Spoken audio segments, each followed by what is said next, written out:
person that delivers it to kids. I can explain how it's done with adults, but to kids it's a different thing.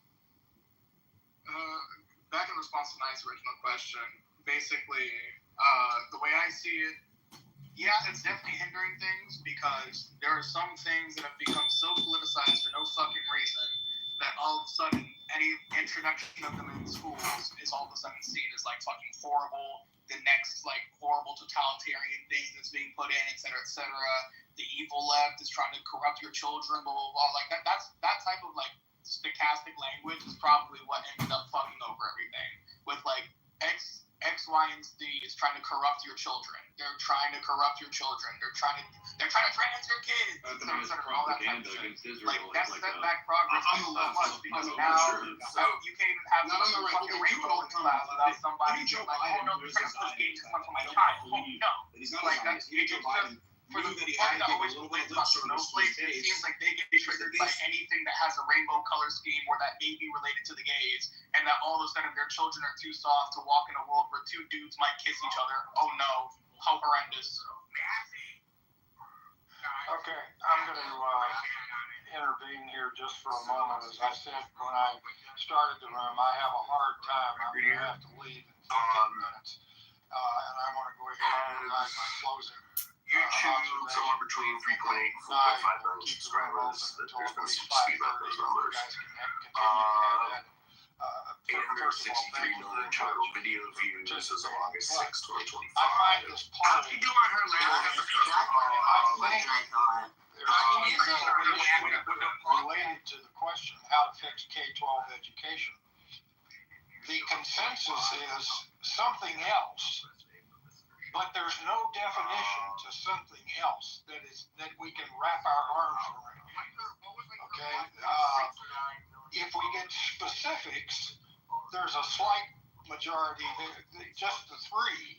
There's a slight majority for increasing rigor and accountability. Nobody is screaming for more money, which surprises me, etc. But is that not a problem when we try to have an informed, rational discussion on education? We go a mile wide and an inch deep and can't get our arms around something that's truly basic and fundamental to fixing the problem. That's what the poll shows me. That's good information. How to fix that? How do we stop going a mile wide and an inch deep and pick a few basics that are really fundamentally important? I don't know how we do that, but I think it reflects the need to do that. We've got to focus our energy on things that we can fix and not go a mile wide and an inch deep. That's my conclusion of what this room has demonstrated, but it's been a good discussion, and thank you all for being here. Well, Anson, if I could just say really quick, because I added something. I asked Brock because I had some ideas about how to fix K-12, right? My ideas on how we can fix that. I'm sure you guys can have opinions. And what does something else to be? So here's what Brock said are 7 potential solutions. If Anson or anybody else in the room wants to weigh in, some of these we've already talked about. So first, we need to address the funding inequities. We need to support teachers. Number 2, we need to reform the curriculum and testing. Number 4, tackle learning loss and the gaps, right? 5, invest in mental health and safety, which I think is important. Mental health, hire more school counselors to help these children who are dealing with having challenges at home that they bring to school that makes it impossible for them to concentrate. Number 6, it says modernize the infrastructure, because as Time noted earlier, when a student walks into the classroom, they need to feel a certain energy.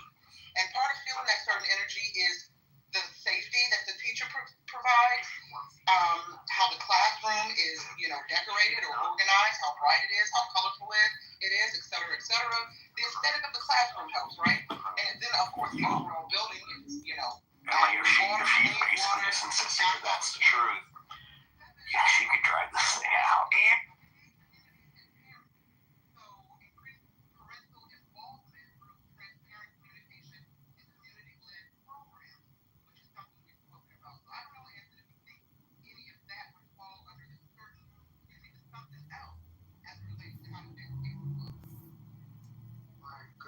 observation of that list that you just provided can be all walked up. They are specific items that all require adding more money. So based on that list, I would say Gronk says we've got to spend more money to improve K-12 education, and then how much we allocate that more money in those specific categories. That runs totally counter to what the poll in this room showed, where add more money was substantially less than. May I jump in real quick? Sure, go ahead. So I think that the adding more money is a secondary problem to how money is spent.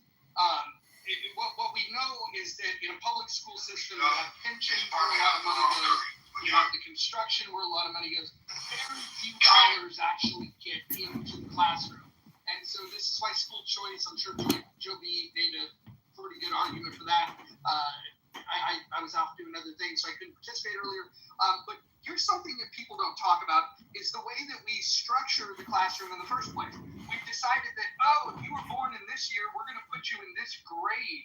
And whether or not you've learned how to read, write, or do math, we're going to then, because of your age, put you in this next grade. And what happens is that the teachers then have a choice where they can say, okay, I can teach to the most advanced students and alienating, the mid-tier and the bottom-tier students. They could teach to the medium students, and then that would hold back both. It would hold back the top students as well as probably alienate the bottom students. So then, what they ultimately go for is they teach to the bottom students, and what that does is alienates those that could be challenged more that are both in the mid-tier or more advanced. We need to figure out how to put students based on their talent in the right cohort and get them the right education that they need, the things that they can handle. You can't give too hard a curriculum to somebody that doesn't understand it. You'll shatter their confidence and you won't build their skills. It'll actually be negative. So we need to better identify, and I don't think simply identifying when were you born is a good way of doing that. Yeah, I totally have to agree with you. I think I think that we need to just reject the entire education. I'm laughing because I know people are going to think that it's radical, but the school system isn't failing at all. It's doing exactly what it was intended to do back when we implemented to begin with.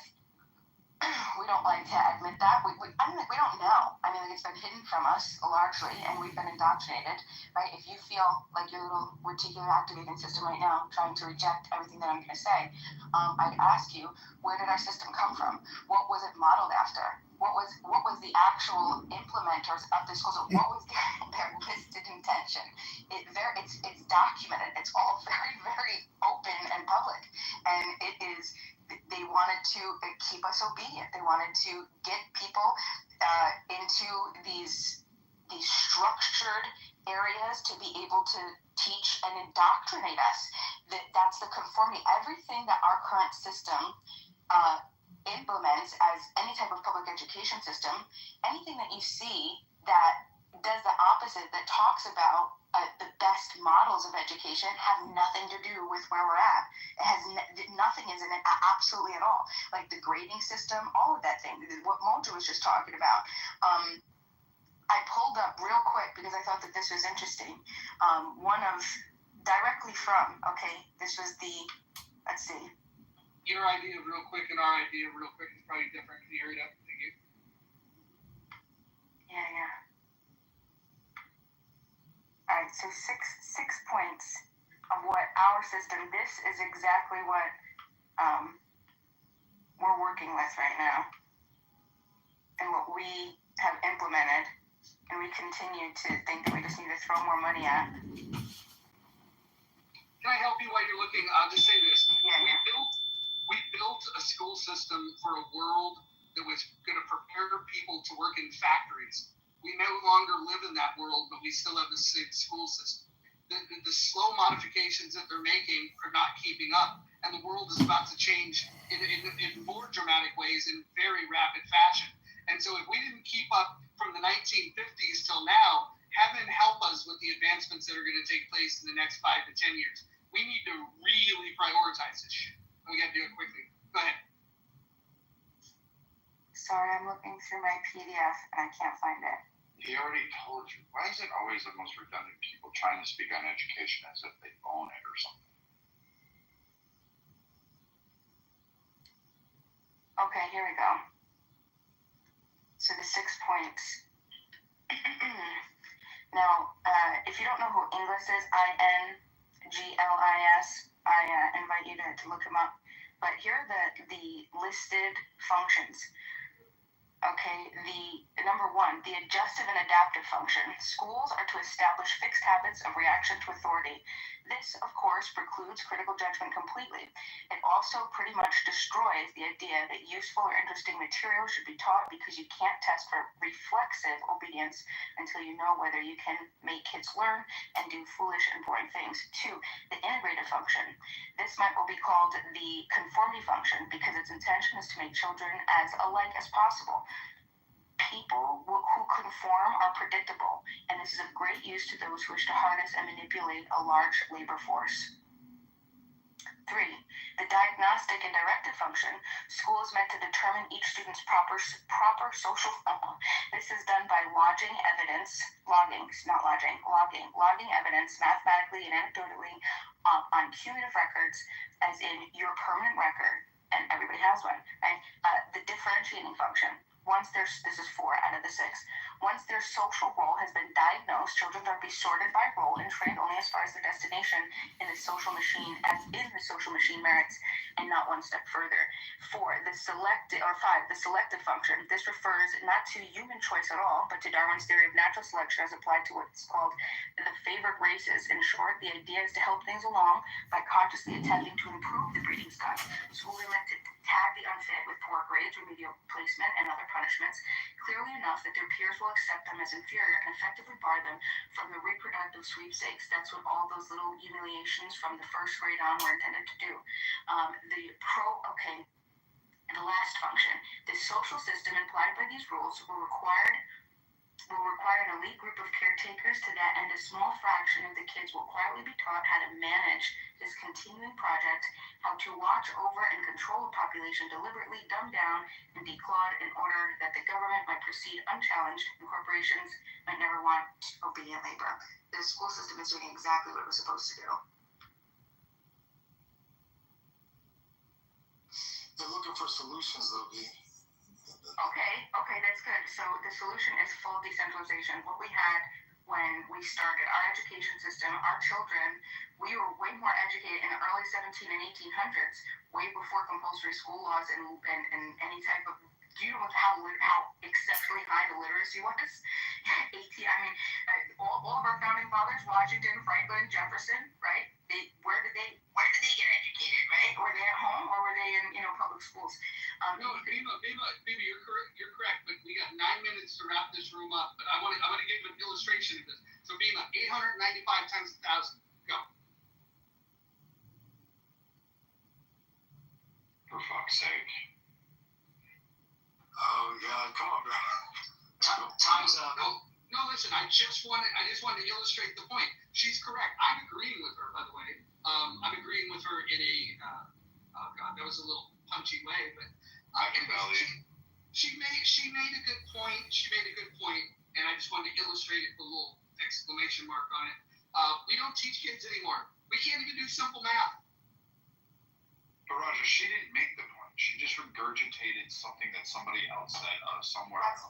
That's correct. That is correct. So again, I don't need you to talk over me so you can shut up. This is why you get smacked around. So again, she didn't do anything, and it's going to this overall thesis. Let's talk about it, Brad, instead of just respond to what I'm saying. Shut the fuck up. Like again. Shut the fuck up. You don't even have kids. You're a subhuman, Brad. Oh, here we go. Okay, so you want. Alright, so we can do this. So let's talk about the fat, obese white women who can't even. Exactly. This is exactly what we wanted to do. So anyway, the decentralization, I'd invite everybody to look at homeschooling successes, to look at the homeschooling successes.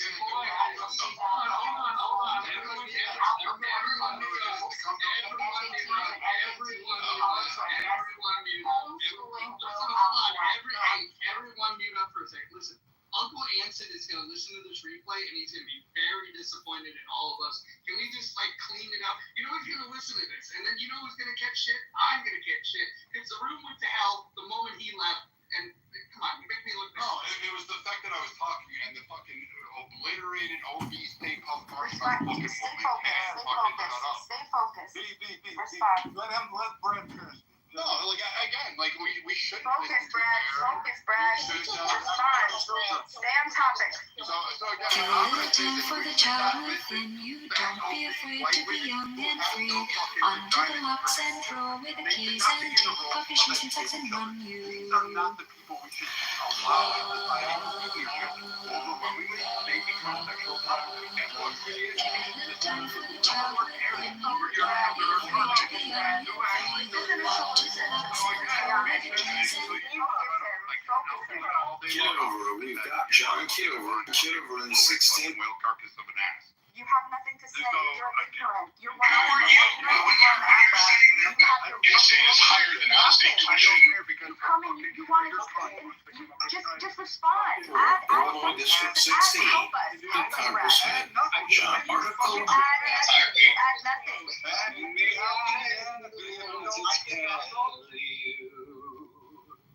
I really have said to myself, I'm not getting involved in drama. I don't want to mute people. I don't want to move people to the goo because everybody. Just move her down. Again, I get moved by this cunt all the fucking time when you guys model when she can't take her own fucking take a ho-ho and she's coming down and Talk about education. Focus. Education. You have to write a book. Education. Go. And so, man, you shouldn't.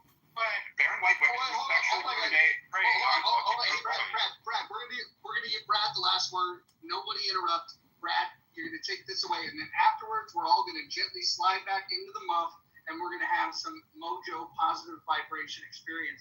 So please go ahead and finish it up, Brad, and then we will detox in the other room. So again, we shouldn't listen to fucking barren, wasted fucking white women who fucking produce children because they're never going to be a benefit to society. That J.D. Vance is absolutely right. The only thing they do is care for cats. So when we actually look at the education system, there should be an amalgamation. Roger, you were right. You said it in fucking simpler terms. You didn't need to read a PDF to actually get it. The education system is not keeping up with current society's trends or technologies or advancements that we see here. It's also ignoring past problems that we currently face, such as agriculture, such as a plethora of other individuals. It is focused on what? Beema's fucking idealistic fucking bullshit, retarded fucking narrow ass. That was a waste of education. We should never, ever have given up education to the point of it being the priority of PTA, soccer moms, and fucking purple-haired, septum-nose-pierced, fucking obese fucking cat loon. You shouldn't spend $150 million on a fucking stadium. You should spend at least a good portion of that on, guess what, arts, fucking music, poetry. Oh, curriculums and advanced programs and also internships and actual real-world experience, as well as trade schools and 4-H programs across. This is what needs to be taught. But of course, Beema is too redundant, too retarded, and too inbred to actually comprehend anything. And again, she will never have kids. No one wants to breed with her. This is why she's spending her time alone licking a dog. I'll land. Oh, Lord, fix it, Jesus. I wish I could lead us in prayer. But I want to respect everybody's religions and non-religions. Thank you, Brad. Thank you, Beema. What an enlightening speech. Thank you very little. Can you stop road raging? Let's stick to the issue.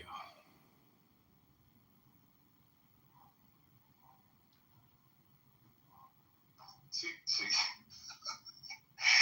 I told you don't come for me, right? Then I think I wasn't rude to a single person today.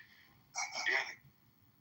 So we have 4 minutes You left. just can't focus because you notice I didn't come for you, Brad. Once again, after I speak, instead of focusing, you start to attack the person. You are responding to the topic. She can't stop fucking talking. You can't. We don't know anything about the education system. You like to pretend. You're a good pretender. We have 3 minutes Anything left. about your own vagina, it's just that pendulum. Pretender.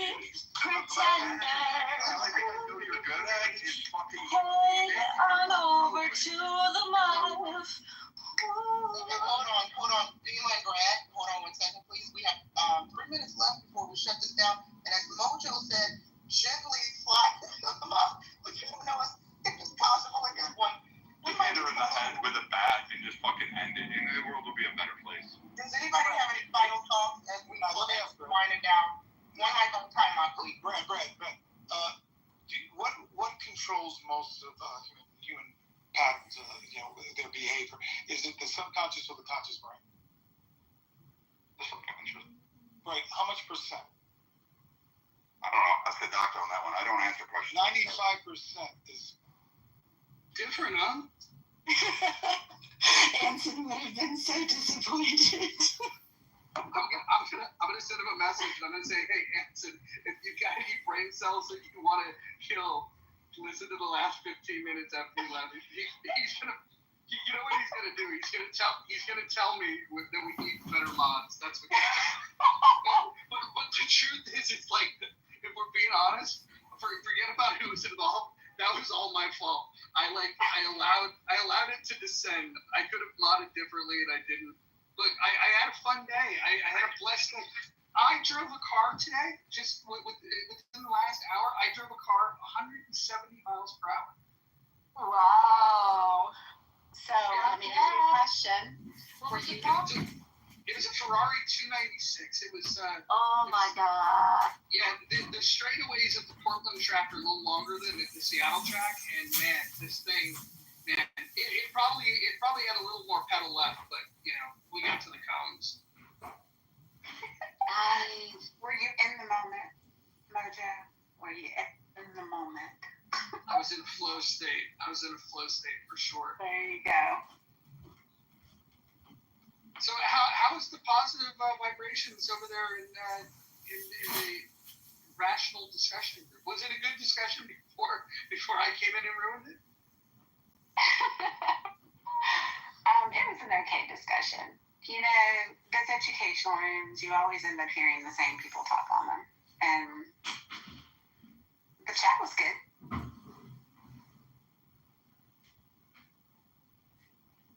It's the same points. Everybody talks about, doing this to improve testing and this to improve testing and blah, blah, blah, blah, blah. And that is not the problem. The problem isn't the fucking testing. The problem is the whole freaking shebang. Like, it just needs to be overhauled. John, what plans do you have to overhaul the education system in America?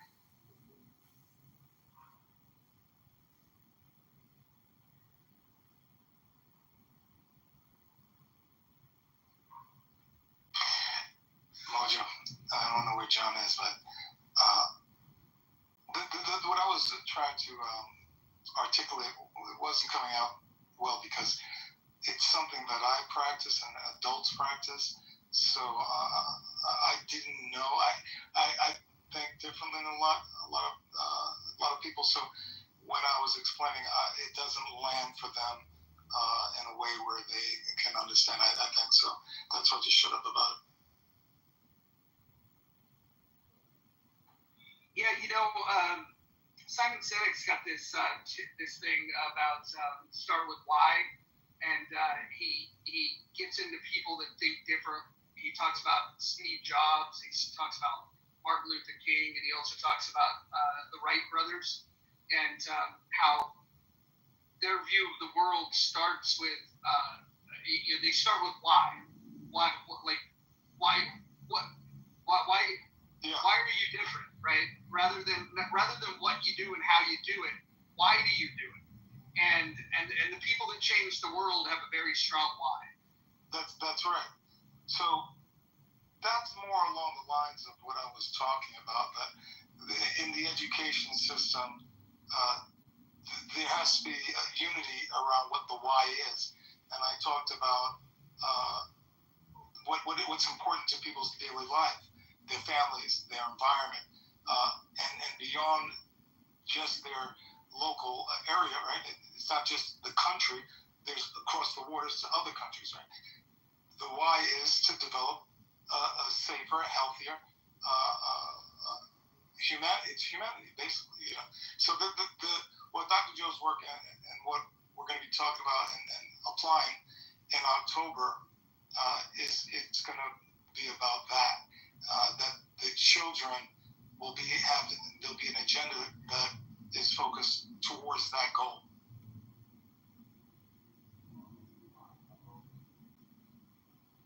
Hey, this is candidate Congressman John Kitover, and I just want to say that in that room I called out that we're spending $88 billion a month or $1.1 trillion a year. I would suggest instead of $88 billion a month, we go to $60 billion a month immediately. Does anybody think that might solve the problem? John, that's the result. The money, that's the end. Things require money, but first you got to figure out what the thing is, right? The change that has to be made, right? Well, no, I think what he's saying is the opposite of what some people say. And one of the choices in that poll was do you want to add money? And maybe the answer is we take the money away. I mean, if you look back, we called a certain generation the greatest generation. Why do we call them that? It was a generation that grew up in the Great Depression. They were forced to deal with less money. And so I would make the argument that when you take money away from a situation, you actually open up the conditions that can allow you to actually improve the situation. Only when you're doing things really, really well can you then have the discussion of, hey, can we pour money on this? Money should be the gasoline that you put on a fire. And we don't even have a flame yet. So I would say what we need to do is we need to take the money away from the system. We need to starve the system, and we need people to be creative, create parallel institutions, something that works, and then once it works, then we pour the money on it. And I will tell you, people will be less picky about how much money we spend if you're getting a return on that money. Because I think one of the frustrations that we feel is that we've spent $37 trillion more than what we have, and we don't have good results. We also have $100 trillion of unfunded liabilities, and we have nothing to show for it. That being said, there's worse places you could be. You could be in a country that doesn't have that kind of money to spend, right? But has other cultural problems that are a huge issue. We at least have the Constitution of the United States. We at least have, the idea that individual rights is a good idea. We just need to have the gumption to protect those rights. Let them earn the money, then give them more money. You're right. I think it should be less money, less. I think what we should do is take away every penny and then say, okay, whoever builds a system, they're going to get the dollars. And if that means that a system it's going to say, hey, we don't have enough money to operate, we'll just say, well, imagine that. Remember the free ride when the money came for nothing? Well, in the Chicago school system, which is broke, needs $175 million, the students should be cleaning the classrooms. Why do they have a $115 million janitorial contract when they can just have the students clean the classrooms like they do in Japan?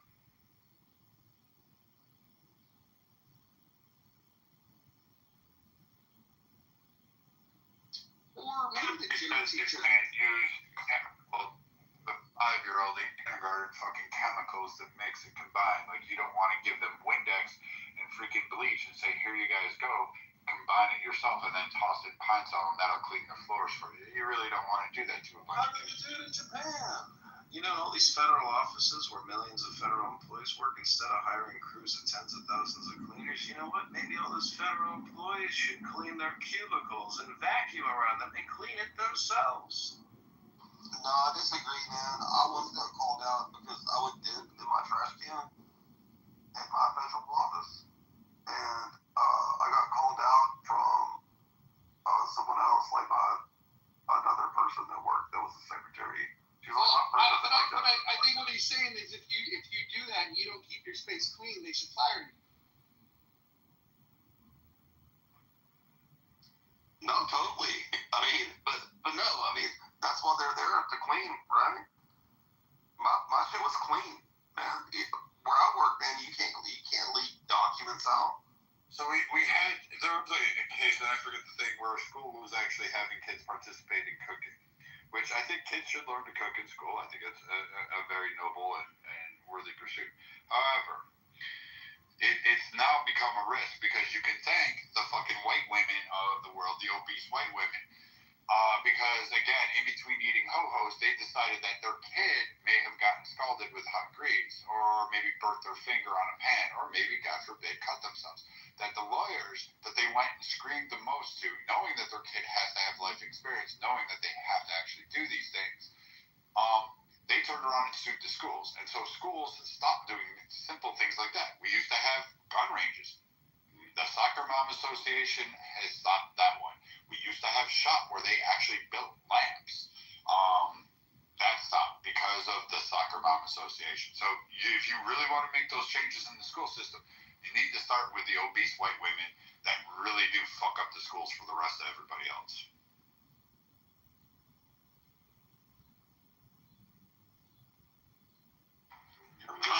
Bringing up at 1.1 trillion a year, and we're 37 trillion in debt. You know, this is a place to start cutting. 1.1 trillion a year in this country gets spent on education. 88 billion a month. You can't cut it 25%. You can't cut it 40%. We're $37 trillion in debt. Now, I know I sound like I might be whining and complaining, but where are the cuts going to come from? Because I got to tell you, I'm building a collection of cuts with all of these Anson rooms and Mojo Positive Vibration rooms, and I'm going to put all these position papers. Basically, I'm doing forensic accounting, so thanks for the content. I keep posting my next. Nobody's reposting. Are you guys just all a bunch of talkers, or are you going to do any retweets? Are you going to do any likes? Are you going to share this room? I mean, are we just a bunch of talkers or a bunch of doers? What is it, talkers or doers? You say nah. If I would always fight with my, it's a good mother. That's what it is. I never say. Wait, hold on. Hey, mute yourself. Listen, go read the rules. Hold on, hey, go read the rules. I want you to refer to rule number 10. Once you've read rule number 10, if you can read rule number 10, then you can re-engage, this time in English. But if you don't speak English, we got my friend Johnny here who can teach it to you. Right, Johnny? Yes, sir. Hey, I'm looking for the rocket chats. We don't have that here? Rocket chats? What are we talking about? It's the newest thing from Nelson Company over at Chatter. Oh, you mean the Jonathan Bing app? The one where he single-handedly destroyed what could have been a good thing? Oh, is he the one to blame? Jonathan Bing's got a big head with no brain. He's got like just full, thick skull. There's nothing in there. It's you know, you shake a watermelon to hear the fucking moisture. You could shake his head, you hear nothing. Oh, darn. So he's the full guy, Roger? He's the full guy? Jonathan's the full guy? Jonathan Bing might be the stupidest human being that's ever walked the face of this earth. But isn't it Nelson's app, or is it Nelson's the boss? Nelson's the king. Hey, piss boy. I just was in there, and they probably had a total of less than 50 users across the board in 10 rooms. I hear you. The biggest room was 20 people. It's like it's so boring every time you go in there. And I do like the features, but it's not working. Two people, the person and their bot to run video and nobody's watching. Their problem is that all they want to do is poach Clubhouse users when they should just go find their own users by advertising. Oh, wow, who would have thought? That would have been great. Can I point out that the way Nelson and Jonathan Bing is running Chatter is the same way that your federal government is running the government. And the reason why Jonathan Bing's brain is so big is that's called swelling of the head. And what is his name? CeeLo Green, that famous musician. He kind of reminds me of the guy who did those great songs. But anyways, I'm just saying, is $1.1 trillion enough to educate the population of this country? Where can we cut it 20%? Anybody here want to concur that we can save $200 billion a year in education? Anyone? The head is related. They really wish you would stop using terms that you think you know that you don't know. Well, swelling of the head.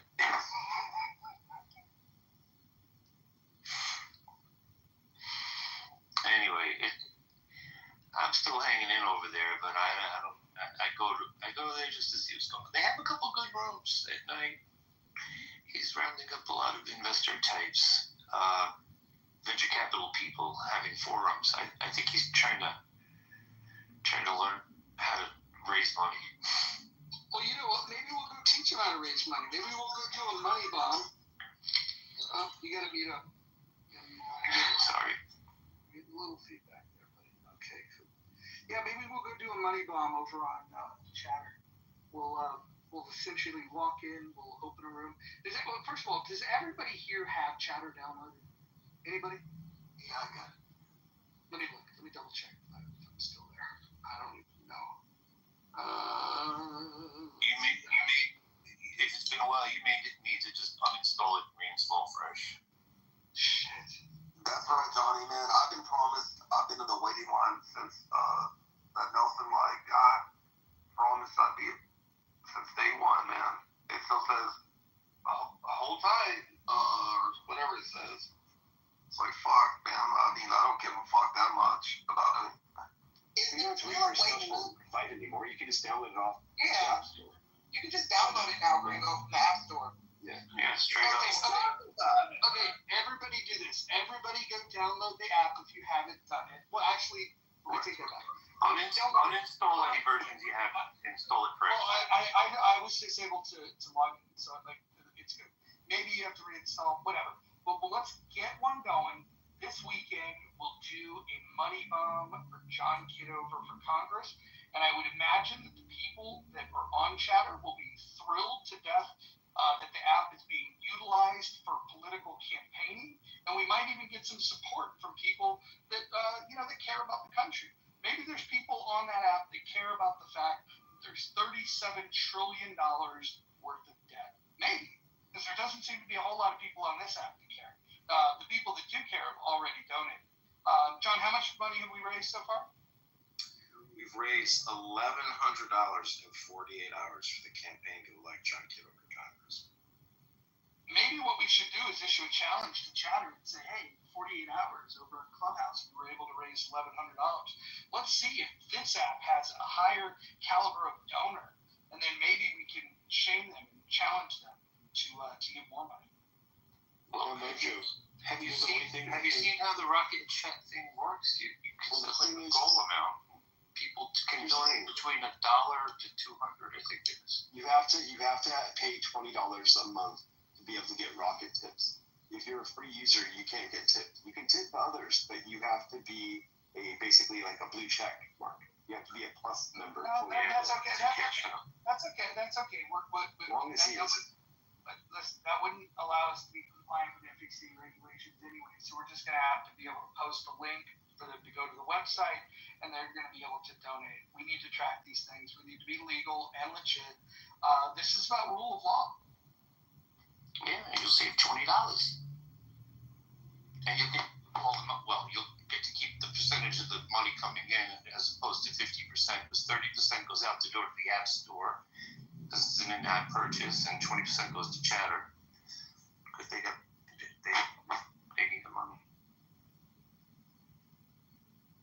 That's brilliant, though. If we go there and John, we money bomb John there, not through their rocket mortgage. I'm sorry, I'm just making that up. But the rocket tips, we do it through a Cash App or through whatever means donate as is set up for John. They don't get a penny of it. We're using the app without them getting a penny. That's actually brilliant. Why would they get any of the donation? I hear they're taking about, I don't know if this is true, but if I understood correctly, they take 50%. So if someone tips $200, you only get $100. They stole that idea from Fanbase. That idea's been right. That's correct. That's what they're doing. But so here's the plan. We're going to warm up to these things. We're going to go to Chatter next, and we'll do one this weekend. We'll raise some money. Then we'll wait a few days. We'll do it on Fanbase, and we'll work our way up to a big splash that we'll do on Twitter Spaces. That sounds like a plan. I have put in the chat, put a link to the Antidote account if you want to donate right now. $5, $10, $100, $1,000. I know Brad, I was unable to convince him today, but Brad, I still hope you're going to join Team John to get to Congress. No, I will not be donating to the stolen valor candidate that is trying to represent and steal funds from a PTR that he took offline from somebody else. John, I don't know. My problem with your running is that I don't. I do appreciate that you want to give women $15,000, $20,000 to have a child, but what's the backup plan there? That money is used towards the child, that the woman doesn't just have a child, gets the money and sends her child to the front door of the fire department or the hospital. And the alternative is going to an abortion provider and spending $15,000 to $20,000 there. We're spending $1 billion a month executing 60,000 children, and I just think that if the woman has an option, 20% of women would probably opt for the check instead of having an abortion. It's my opinion. Maybe it's controversial, but that's my opinion. I would support you more if you didn't give money. Period. If you want to have a child, have a child. But if you don't, you don't. But why are we giving money in the first place? In that respect, you shouldn't have a kid if you need money. You shouldn't be having a kid. You should have money and be ready. And I don't think you understand. The money is going to get spent. It's $1 billion a month. I'm saying take 20% of that and give people the option. And I think you'd be surprised. People want money. They need money, and they want to have babies. So if you want, ask the primary question: how much are we spending on abortion providers monthly and annually, and reverse engineer from there and take from there. No matter what your position is, I'm just saying, the money is flowing, so it's up to us to optimize the spend. We do have a poll up, and it's an interesting result so far. I think as we get more votes, we'll see different results.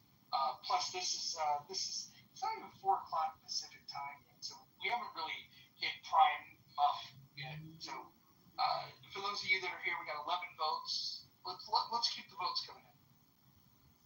Question is, what is? Oh, I'm sorry, I have a typo. I have to edit. Am I able to edit it? Hold on. Wonder if they'll let me. Yes. They will? How do they let me edit it? I want to, not my answer, I want to edit the question. I put, what is? No, you gotta delete it. Yeah, fuck.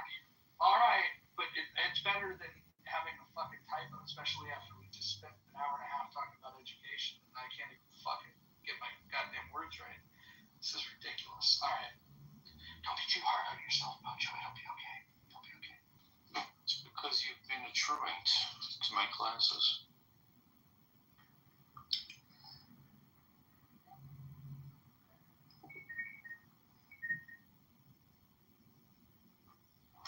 Yeah, so it's 30% to the Play Store / App Store, 20% to Chatter, 50% to the intended recipient, and there's like a 30 to 60 day delay. They hold it in escrow or something.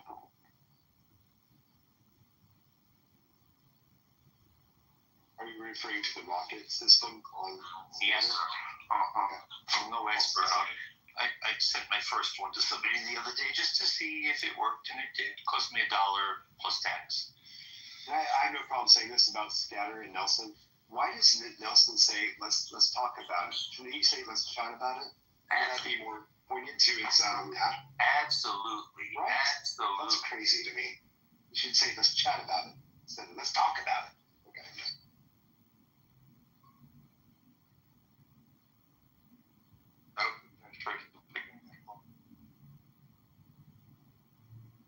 They used to have the slogan "Chatter to the Moon," and I tried to get them to change it to "Chatter to Uranus," and I had some images for it, but it just didn't catch on for whatever reason.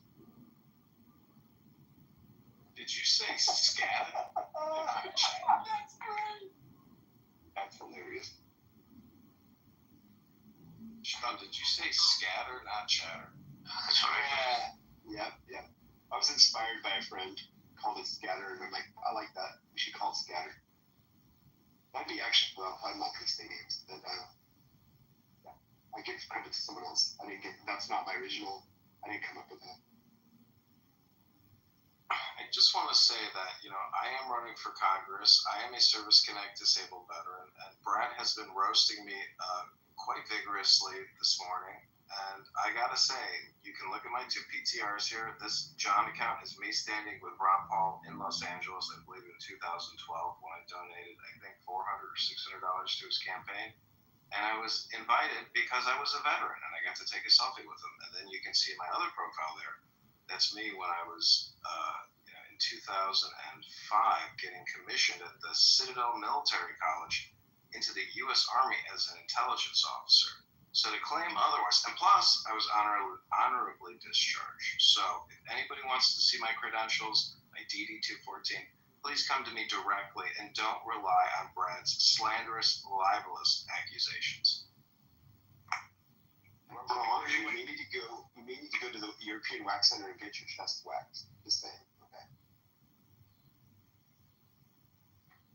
What about Uranus?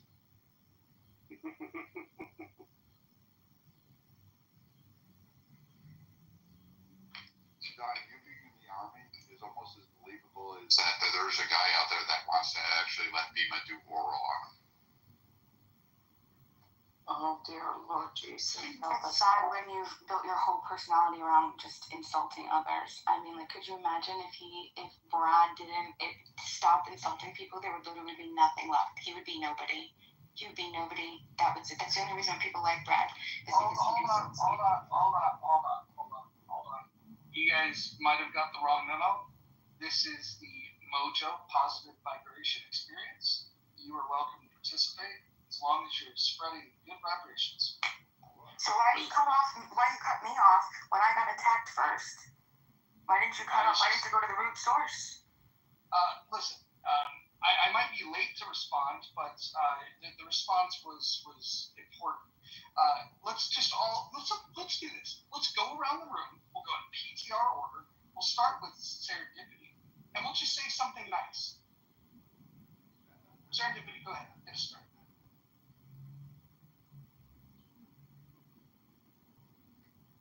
Oh, she got a phone call. Indeed. I will start us off, and then we'll pass it around, and I will go in PTR order. I want to say something nice. I want to say that I'm impressed that people have come together this week to get together to read together. I think that was a shared experience that was very rewarding. They've gotten together to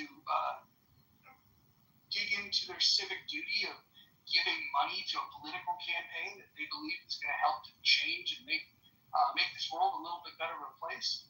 And so I'm very proud of Clubhouse. I'm very proud of the people that come in the muff. And yes, I said come in the muff. So I'm very, very proud. NY, go ahead and tell us your positive things. I just actually want to quote my favorite line from the Rocky Horror Picture Show, courtesy of Dr. Frankenfurter, and that is, don't dream it, be it. All right. Rowan, do you have anything positive to say? I know you're in Australia. It might be a stretch, but sorry for doxing you. It's a big island, though. What do you think? Haven't been doxed this morning, so this is a fresh start to the day. There's a beautiful saying, which is that I am perfectly imperfect, and that's perfect. And if we can all take that on and embody that, we can make the world a better place. All right. I see some bumper stickers coming. Wallace, go ahead. Hey, what's up? Good day, beautiful people. Let's see. I think it's great being fifth on stage in the buff. That's pretty cool. Also, I think we can get quite a bit of money to the campaign if we just get another bet going. Brad, you make that bet, we could probably get, $1,000 from Brad to the campaign. If you lose, we could probably get something going here and get some money from Brad. If I donate it anonymously, which I think that's great that you could donate anonymously if you care to. Not $9, $10, not 11, but 10. So, fun stuff. Great day. Love you guys. All right, I want to go back to serendipity. Do you have any positive vibes to share? Positive vibes to share. I just want to tell everybody in this room, you are enough in the muff. Thanks, man.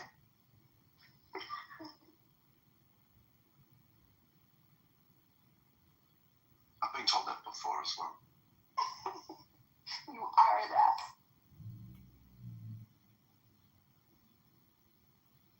Whose turn is it now? Timok? No, John, it's John. yours. Yeah. John, it's your turn. Positive vibes in the muffin. You know, I think you have to ask yourself, what is the source of all positive vibrations? And, you know, right now I am laying in the sun. Excuse me, time out. Could you mute up, please?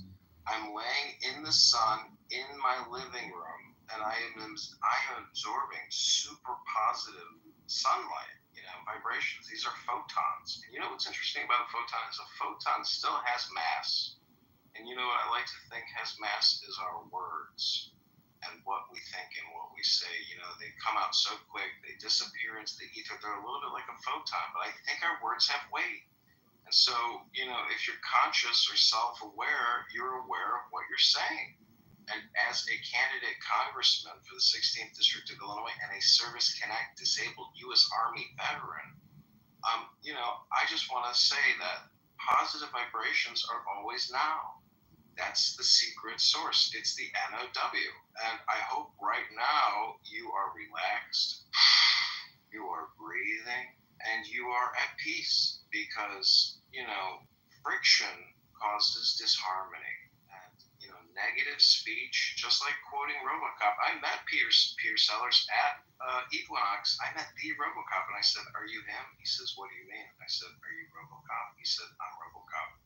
And I said, you know, my dad was a cop for 30 years, and he used to quote you all the time. He said, "What was your dad's favorite quote?" I said, "Bad language makes for bad feelings." So if you remember that, and you are in control of your positive vibration, and you hold on to the center, you will always remember that, you know, the way you treat other people is the way you want to be treated. And so if you speak with anger, you're going to create anger, and the feedback loop is always anger. So speak with peace, speak with love, speak with joy, and it just generally returns to you. This is candidate Congressman John Kitover from the 16th District of Illinois, sitting in the sun, wishing you all super positive vibrations. Not bad feelings made for that language. Well, Timok, it is your turn. Share some positive vibrations. Yeah. Wishing everybody an amazing rest of your year. If you want to have a good laugh, I have a film that's being re-released into theaters. They added 500 to 600 more theaters, but it starts October 19th at AMC, and I'll find out more about the other theaters that are releasing it this fall. It's called Last Dragon. You'll have a lot of fun, I guarantee it. Don't take yourself so seriously. Just have fun. Awesome. I will be there. Brad, would you please share positive vibrations? My positive vibration is that I changed my mind on the abortion stance. I think a lot more people like Bima should have been aborted.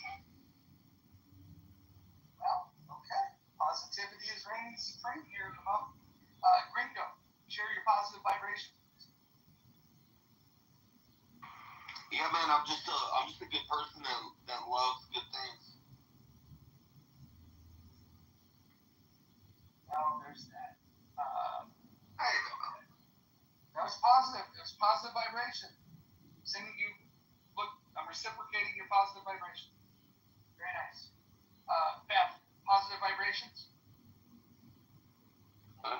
Yeah, wake up tomorrow and be grateful for your day and be a little bit better than you were today. There you go. All right. It rhymes. That was positive. Johnny, tell us your positive vibration. Oh, chatter doesn't have bugs. They're just undocumented features. Okay. We're fixing not only this app, we're fixing other apps as well, simultaneously. Well played, Johnny. Akima, can you share some positive vibrations? Akima going once. Akima going twice. The sun came up again today, so we got another chance. Okay. Joby, positive vibrations. Uh-oh. Akima wasn't done. Akima, go back to you. I thought I might come with that. All right, no problem. Joby, go ahead. Positive vibrations. I love that Anson opened this original discussion. That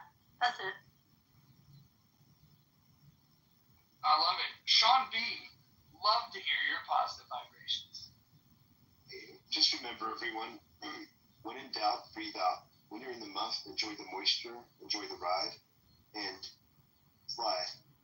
Love you.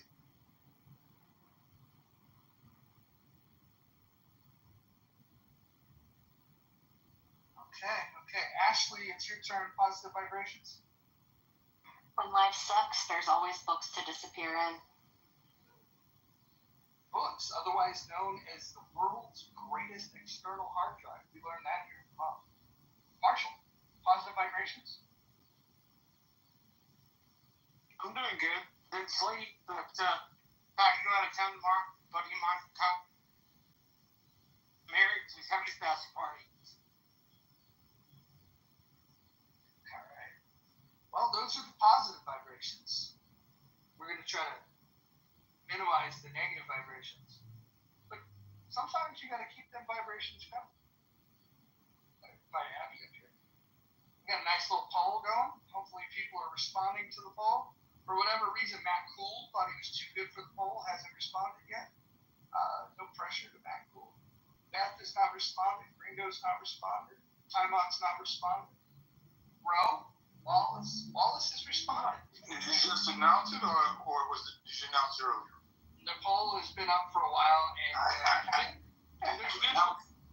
there's typically visual cues. All you have to do is look them up.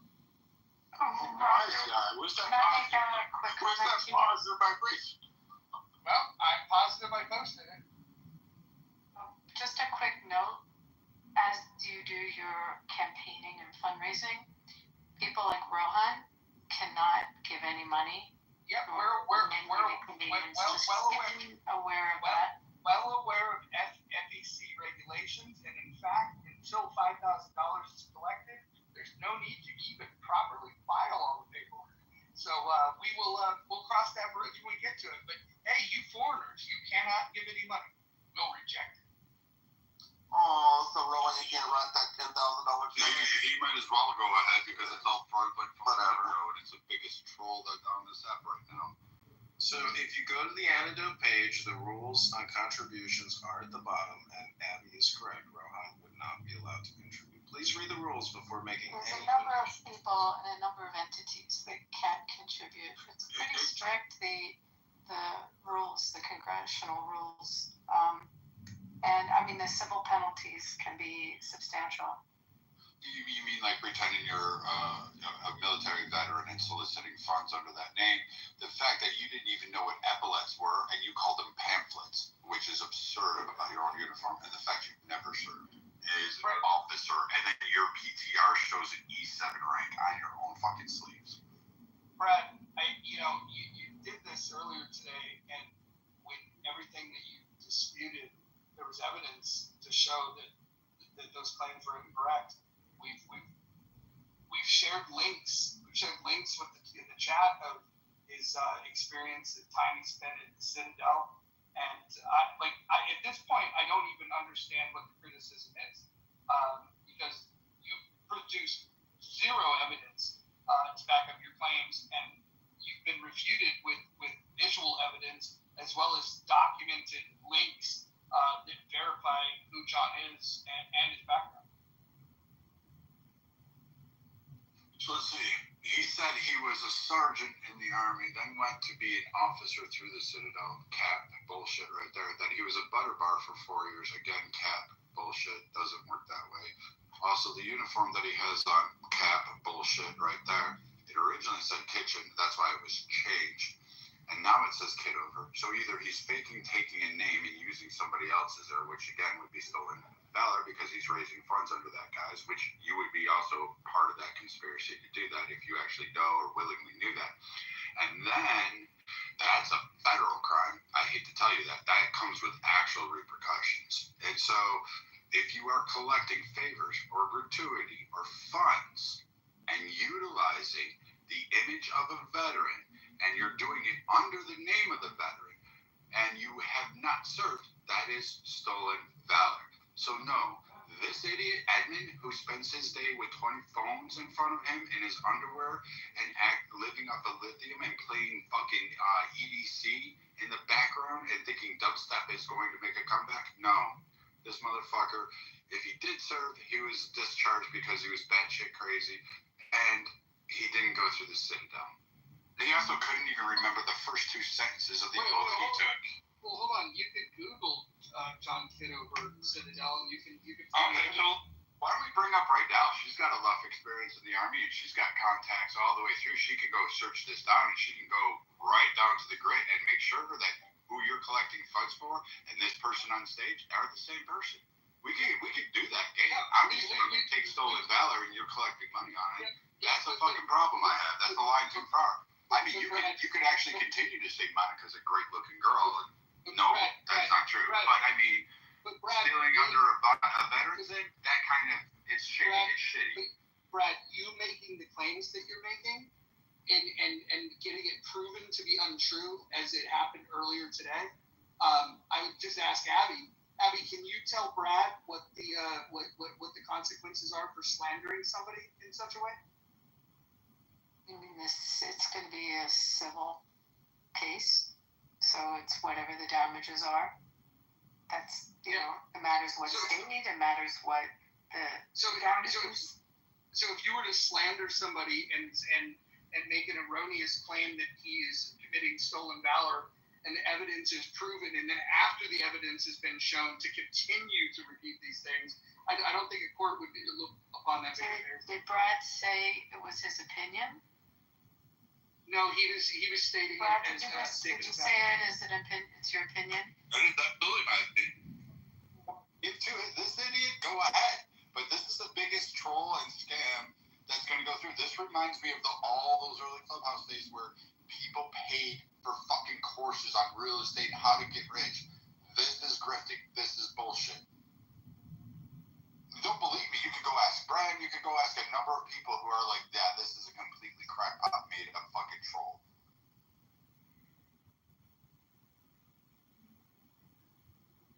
You know, Brad, Abby is trying to help you by suggesting. The part that pisses me off is the fact that you're using a soldier. It's not you, and you're playing some bullshit game. Again, even under your Ballotpedia photo, you put an enlisted uniform on and then said, yep, that's my photo when I graduated OCS. You did it. John, is that your uniform?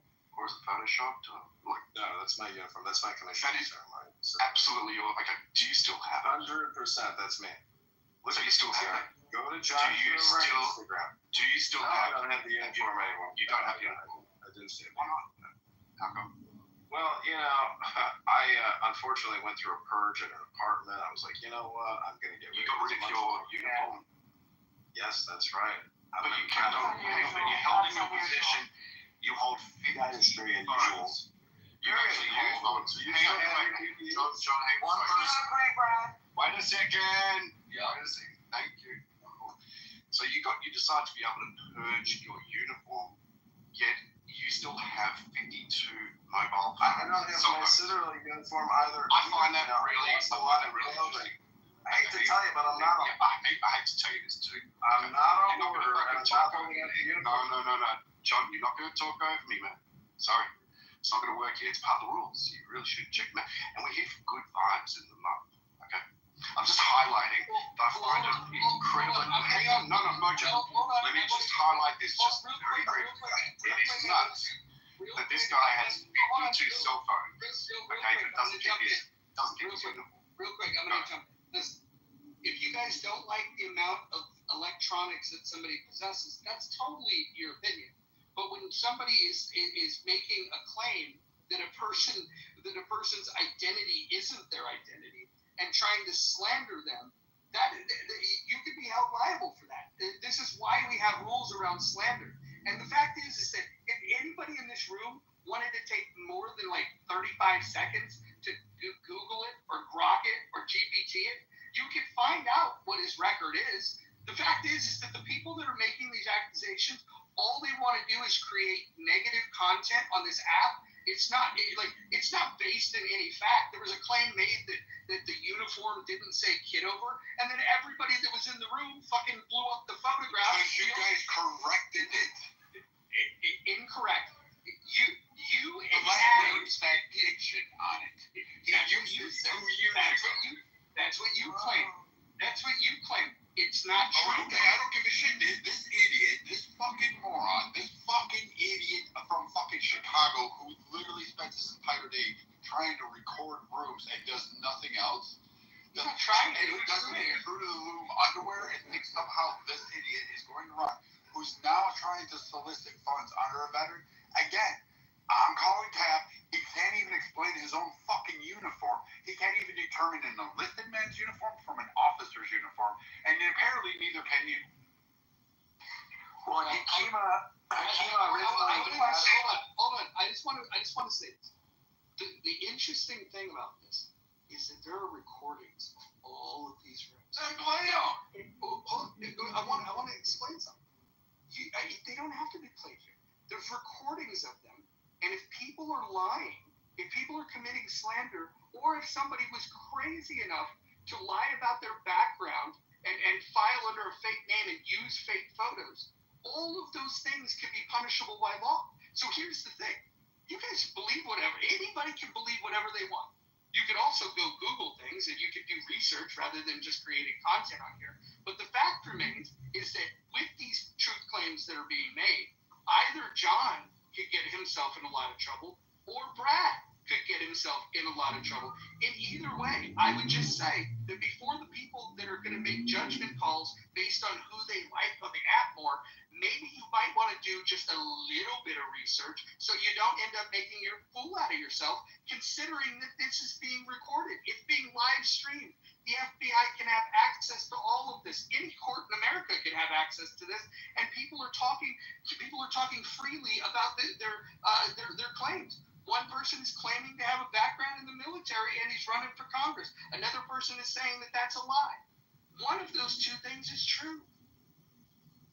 Quick question, Mojo, sort of have you and John, I'm very curious about this evolution, because just a few weeks ago, you were John's biggest target. He has a catalog of you, and many of us talking shit about you. Have you reached some type of detente or agreement? Why is this happening? Why are you boosting him so hard? Well, I've spoken about this multiple times, and I'm glad you brought it up because it's a good thing to bring up. If there's anybody on this app that should be critical of John, it's me. There's nobody that's been who's had more profiles made in their name, streamed on live in my name. I have been the target of his streaming more so than any of you on this app. So I have more reason to say, hey, what the hell are you doing, man? Some of you are a little more fragile than I am, but that's a whole different story. The reason for the change of heart, because I used to think, what an asshole, like without consent, this is a dick move. But then Clubhouse, with their wisdom, they changed the rules. What Clubhouse did, whether you guys recognize it or not, and by the way, anybody could always be recording these rooms. You should assume that a screen record can happen on any room at any time. So if anybody thinks that the hate speech that they use in other rooms, and there's people that are on the stage that are guilty of saying things that are fucking highly illegal to say, and there's recordings of, and they're among the ones that like to do the finger pointing the most. But what I will say is that Paul and Rohan, what they did was they created an option where people could come into the room anonymously, stripping the moderator of the ability to remove them from the room. So when that happened, I no longer had the ability to toss people out of the room that were streaming the rooms. So I had to do this thing called face reality. And this is something that maybe everybody in this room might want to look up in Facing Reality and reconcile, that sometimes you have to accept the world the way it exists. And so with this world in which it exists, we're on this app. This room is being streamed, whether you like it or not, and it has been, whether you liked it or not, for quite some time. I control. John could tell you how many times I've had his accounts clipped, how many times I removed him from the room, how many times I've told him my critiques of what he's doing. But no longer do I have that. The app itself that I voluntarily, just like all of you voluntarily choose to log in and participate in. You guys are in this room knowing it's being recorded, and you guys are here. So that is consent, whether you believe it or not. In a courtroom, that would hold up as consent because nobody's making any secrets about whether or not it is being recorded. You are being recorded. I'll repeat it. You're being recorded and you're being streamed, and you have since the day you got on this app. By the way, the app itself records you. So if you don't like being recorded, you probably shouldn't be on the app. So why have I changed my mind? The reality is what John was doing, while annoying, is perfectly within the rules of what this app wants people to do. In fact, they designed a premium payment for people to pay. They get to pay to be able to have this feature. So they're monetizing being able to offer this feature to people like John. So if you have a complaint about this, you should talk to Paul and Rohan. Those are the ones that created this feature. So then once I accepted it, I had to go, well, now this is the world that I have to live in, rather than pretend that this is not the world. I wanted to go back and look at some of the content that he was streaming. And what I found was rooms with actual terrorists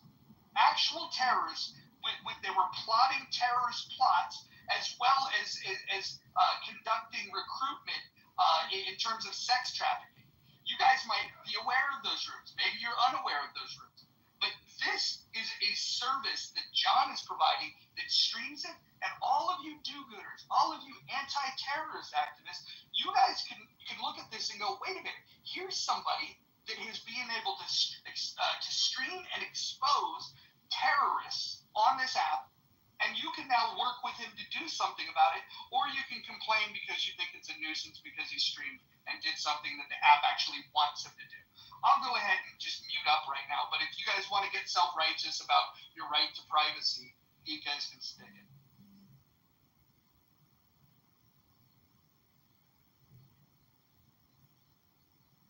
Well, I just got to say, that's one of the greatest endorsements I've had yet for the campaign to elect candidate congressman to the 16th District of Illinois. And yes, I am a Service Connect disabled veteran.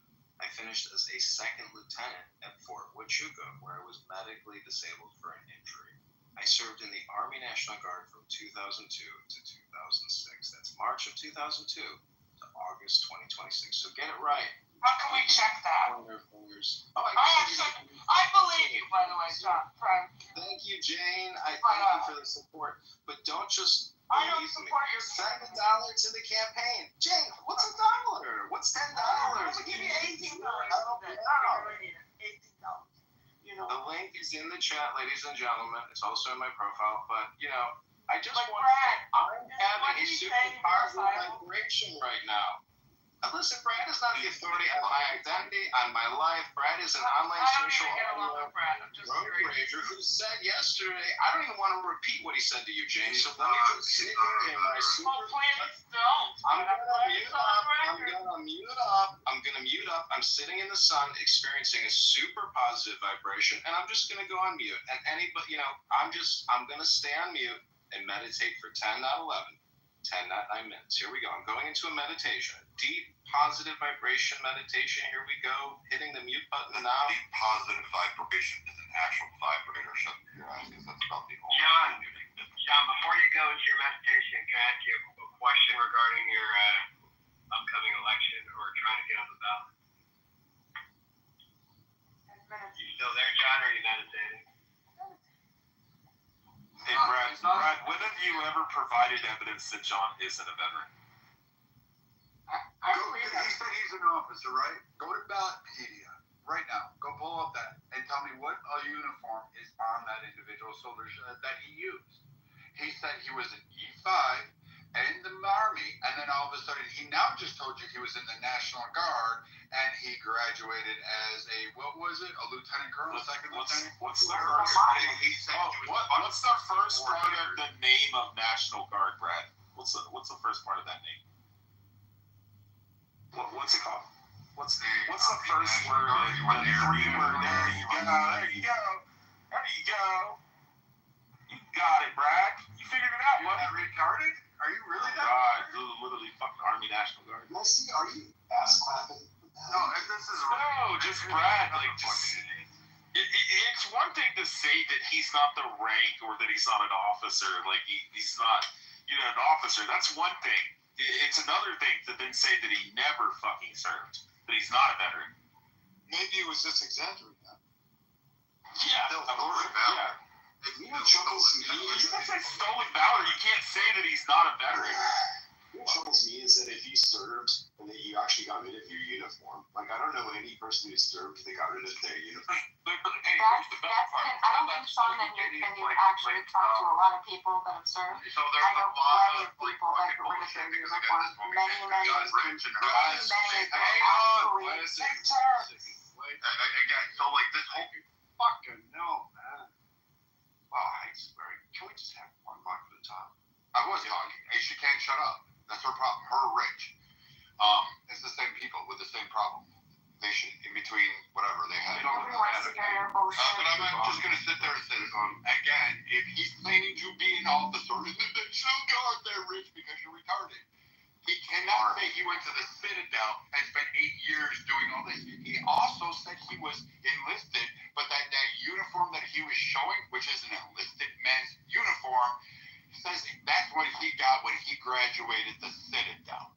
So no, he doesn't know what he's talking about. And yes, if you claim you're an officer, just like the idiots that walked around this app and all said they were fucking SEALs and that they were Delta Force fucking Rangers with SEAL Team 10s, all of those motherfuckers, that's still stolen valor. Because guess what? You cannot fucking represent yourself in a more glorious light, if you will, while soliciting funds. It is still a federal crime. That doesn't mean that those people aren't veterans, you fucking idiot. That's the whole point. You shouldn't have used that word. You should have said he's not a veteran. Well, yeah, if you spent 4 years in the military and left, maybe you don't want to hold on to your uniform because you pussified out. Yeah, I'm on welfare. Don't have a fucking job. Yeah, that's exactly it, Brad. They didn't have rules to have a room about meditation. I had to break my meditation. A lot of accusations are being thrown. No, it's because I threatened to dox fucking King Solomon because he said, nigga, hail Hitler. That's all.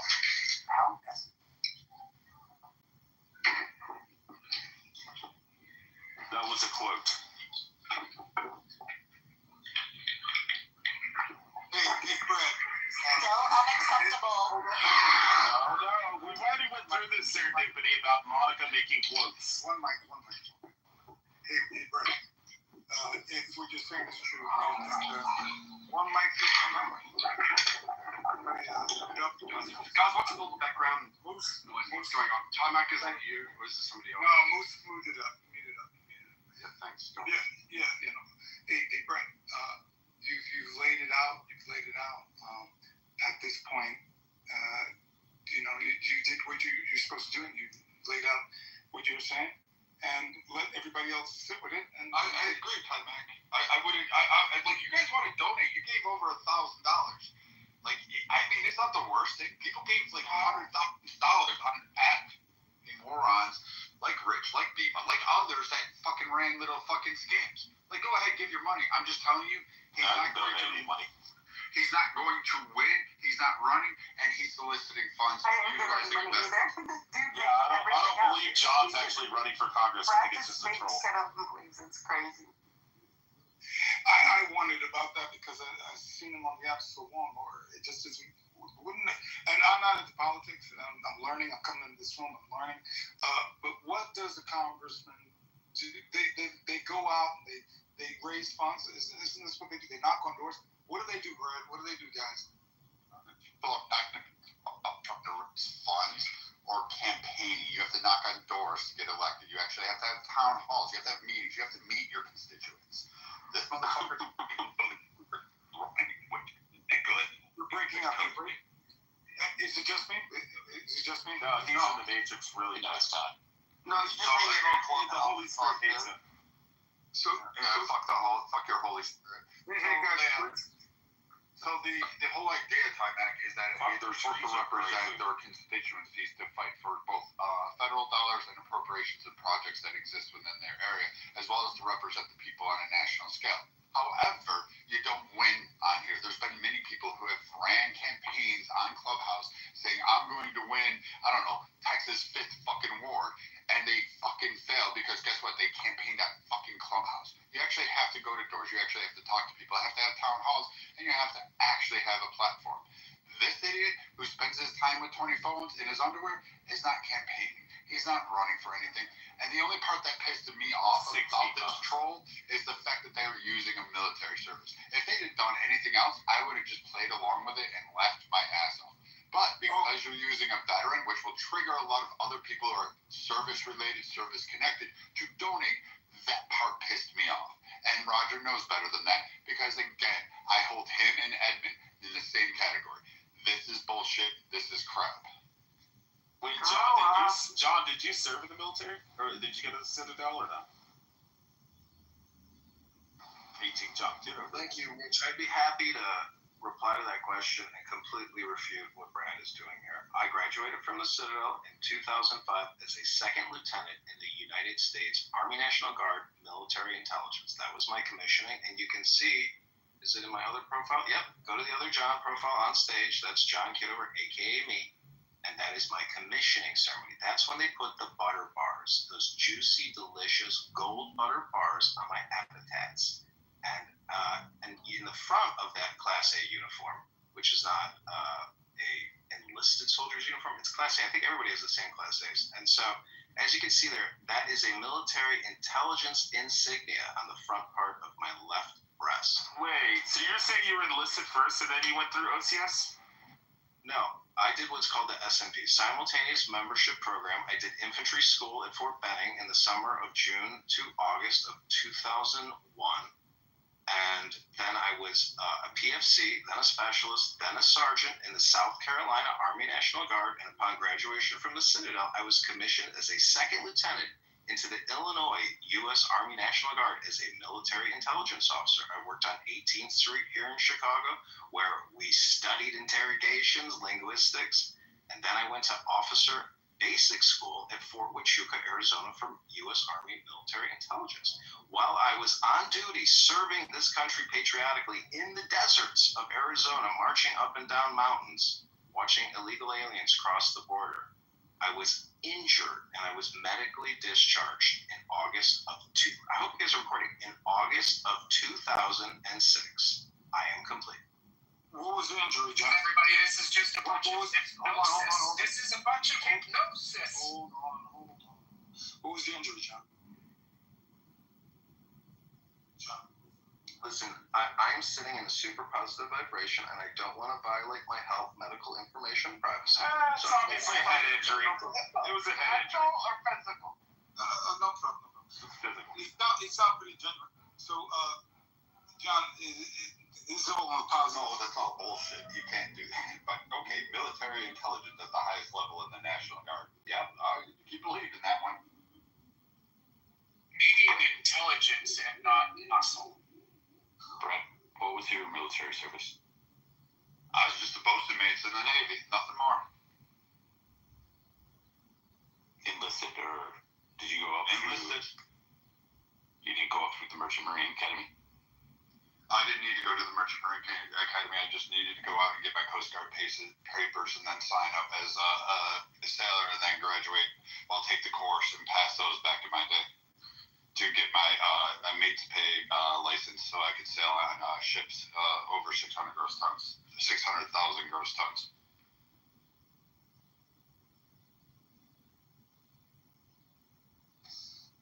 Yeah, so John, how do you, because Brad was explaining how Congressman traditionally, runs for Congress, right? How do you do it? Because you're constantly on. Right now, it's 2025. We're on a social audio conference call known as Clubhouse. It's a chat app, and this is how people organize. Brad, let him finish. No, Hi, Mike. I just want you to know, pay attention to the years, because the years keep changing every time he graduates or goes to a base. He keeps flip-flopping the years back and forth. So apparently, I mean, he keeps graduating the Citadel every fucking year since 2005. Yeah, I got you. I wanted him to ask a question. Let him answer, please. John, can you answer that? Listen, I graduated the Citadel 20 years ago in 2005. What is your question, Tom? Yeah. So Brad laid out, because I don't know a lot about politics, right? I'm not an actor in martial arts. What is the Brad laid out a process for traditionally what a congressman would, or somebody running for Congress, what his in and out day looks like: knocking on doors, raising money. I see you in Clubhouse a lot. How do you go through your day? What do you do? You just said knocking on doors, raising money. What do you think we're in? We're in a house. You got to knock on doors and rooms and houses, and we are raising money digitally. But right now, I'm sitting in the sun tanning and campaigning at the same time, causing all kinds of gossip and controversy. I think I might be doing a pretty good job. What do you think, Tom? Okay, I'm just asking. I have no idea. Raising $1,000 is peanuts, so I don't think it's a good job, to tell you the truth. So, it's been what? How many days? How long have you been running for Congress or trying to raise money? I'm going to take a break from answering any further questions for the next 10 minutes and continue my meditation. You go do that. That's no problem. Here's my thing, though, and I'm not gonna shade John's political endeavors at all, because I don't know this man personally. But I will say this, and I said this to John. He might have in a previous in the room. He may not remember when I said I will not be surprised if a year from now, if John releases some sort of documentary about his journey on Clubhouse and recording all of us and his journey in politics, some sort of Borat-style mockumentary, and that this was all a joke and all, just his journey, him documenting the experience of trying to run for Congress and all the red tape and the political hoopla that he has to jump over, et cetera, et cetera.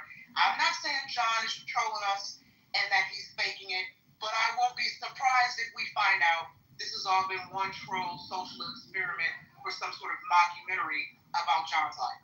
Hey, you know what? You better get in line. You better get in line, because there are a lot of people on here that do that. Not in this chat particularly, but around here that are pitching these types of mockumentary things about Clubhouse. But I just want to make sure nailed that it. Like they said in the chat, you nailed it. I just want to make sure if I'm fixing the documentary that I'm invited to the premiere. That's it. That's all I ask. I'll be your date. Right on. It's a deal. Well, yeah. Nah, you read my mind. Oh, so go ahead. Do it in New York. Ashley, I think you wanted to say something. Yeah, like if he's running in Illinois, how's being in here campaigning when I haven't ran into a lot of Illinois residents? Like I think there's only been like 2 or maybe 4 on the entire map. Damn. Yeah. So you'd be getting 4 voters, and most of them are not even in the district. I got a question for Brad, because I'm seeing multiple people putting in the chat that they've searched John online, finding legitimacy on random articles, even mentioning that he is in fact running. So aside from what he's saying and critiquing like maybe some mistakes I'm not a military guy. I'm not even going to try to understand warranting if somebody is lying or not, but I guess, have you done search yourself, Brad? Because other people are finding searches that say otherwise to your view. He used the same photo 3 years ago, 2 years ago. He was running around the ad pretending he was a veteran. A bunch of veterans caught on to his shtick and booted him out. And that was back when you could actually ban him. So dipshit had to go buy another phone in order to get back on Clubhouse. There was a whole rigmarole. So I'm sure you remember that. This is Edmund, mind you. This is fucking retarded Edmund who takes too much lithium and does cocaine and does yoga in his underwear on Instagram thinking people want to see him. This moron went through and pretended this. He used the same photo of a veteran online, and he got it. And he got called out. And it wasn't called out by me. Back in the day, in season 1, there was a huge, massive group of veterans on this app. There was maybe 50 to 100,000 strong on this app alone of veterans who would come in and out. That's how powerful they were. They'd hold rooms and kick people out. The guy who checks the seals, there's a whole bunch of, they would do checks on each other. They would verify. You had to actually get verified just to go in some of the rooms. Because if you didn't, you weren't there. This dipshit tried it. He tried to pull it off and pretend he was a SEAL. He said he was better than Chris Kyle. He was the one that he trained Chris Kyle with it. Which, again, that's a whole different fucking thing. So he uses this guy's thing. Then he changed his whole stick. And now you have Roger and him doing a troll. I don't know for what purpose, but please don't give your money. And again, he can't do it. He said he served from 2002 to 2005 or whatever it is, or 2005 to 2008. He's not going to have butter bars for 4 years. He's not going to be military intelligence in the fucking National Guard. Like, I don't know what to tell you guys, but you can go ahead. And the fact of this scam is basically him copying somebody, and all he did was go on Ballotpedia and put his name in and register it. Which, I guess apparently, there have been complaints, because if you dive a little bit further, there's actually some complaints. And the fact that you're actually soliciting, John, funds, utilizing an image and a person that's not you, and you're sitting there saying, oh, this is all me, this is what I do. Okay, fine and good. Well, once you hit a certain mark, that becomes federal, and I think it's actually criminal now, because you take one penny, and I think Trump signed that into law in his first term, and I think Biden left that one. So I'm pretty sure that a whole lot of people will actually probably go out to Chicago and come looking for you and say, hey, you're collecting money on behalf of veterans. It's kind of shitty. And again, I don't have any smoke. I know what John looks like. Wait, what documents or paperwork would he have to provide for you, Brad, to shut the fuck up? He'd have to provide the fact that you actually were able to get. No. We're just asking, like, what documents do you want to see? Because he's already offered to give up his discharge papers. I don't think he has them. I think he posted them online. He said, I will send my discharge papers to anybody on here. He's open about, he has his fucking address, his phone number, and his full fucking legal given name on his fucking profile. Like, you don't think he'll send you his discharge papers? No, because you're just being fucking stupid. Initially, you said that he wasn't a veteran. Initially, you said that he wasn't a veteran. And then you changed it and said, oh, now. Yeah, we're not going to do this, guys. Nye, do you want to take that? Yeah, I was just saying, we need one mic. Everybody. No, hey, we got it. Like I say, great, we've got one mic here. Okay, cool. So you have to yell at me. No, I wasn't yelling. I was trying to talk, and you were talking over me. I was talking to Nye. Nye, would you like to take from me? No, I don't need to say anything. Go. Yeah, no, it's all good.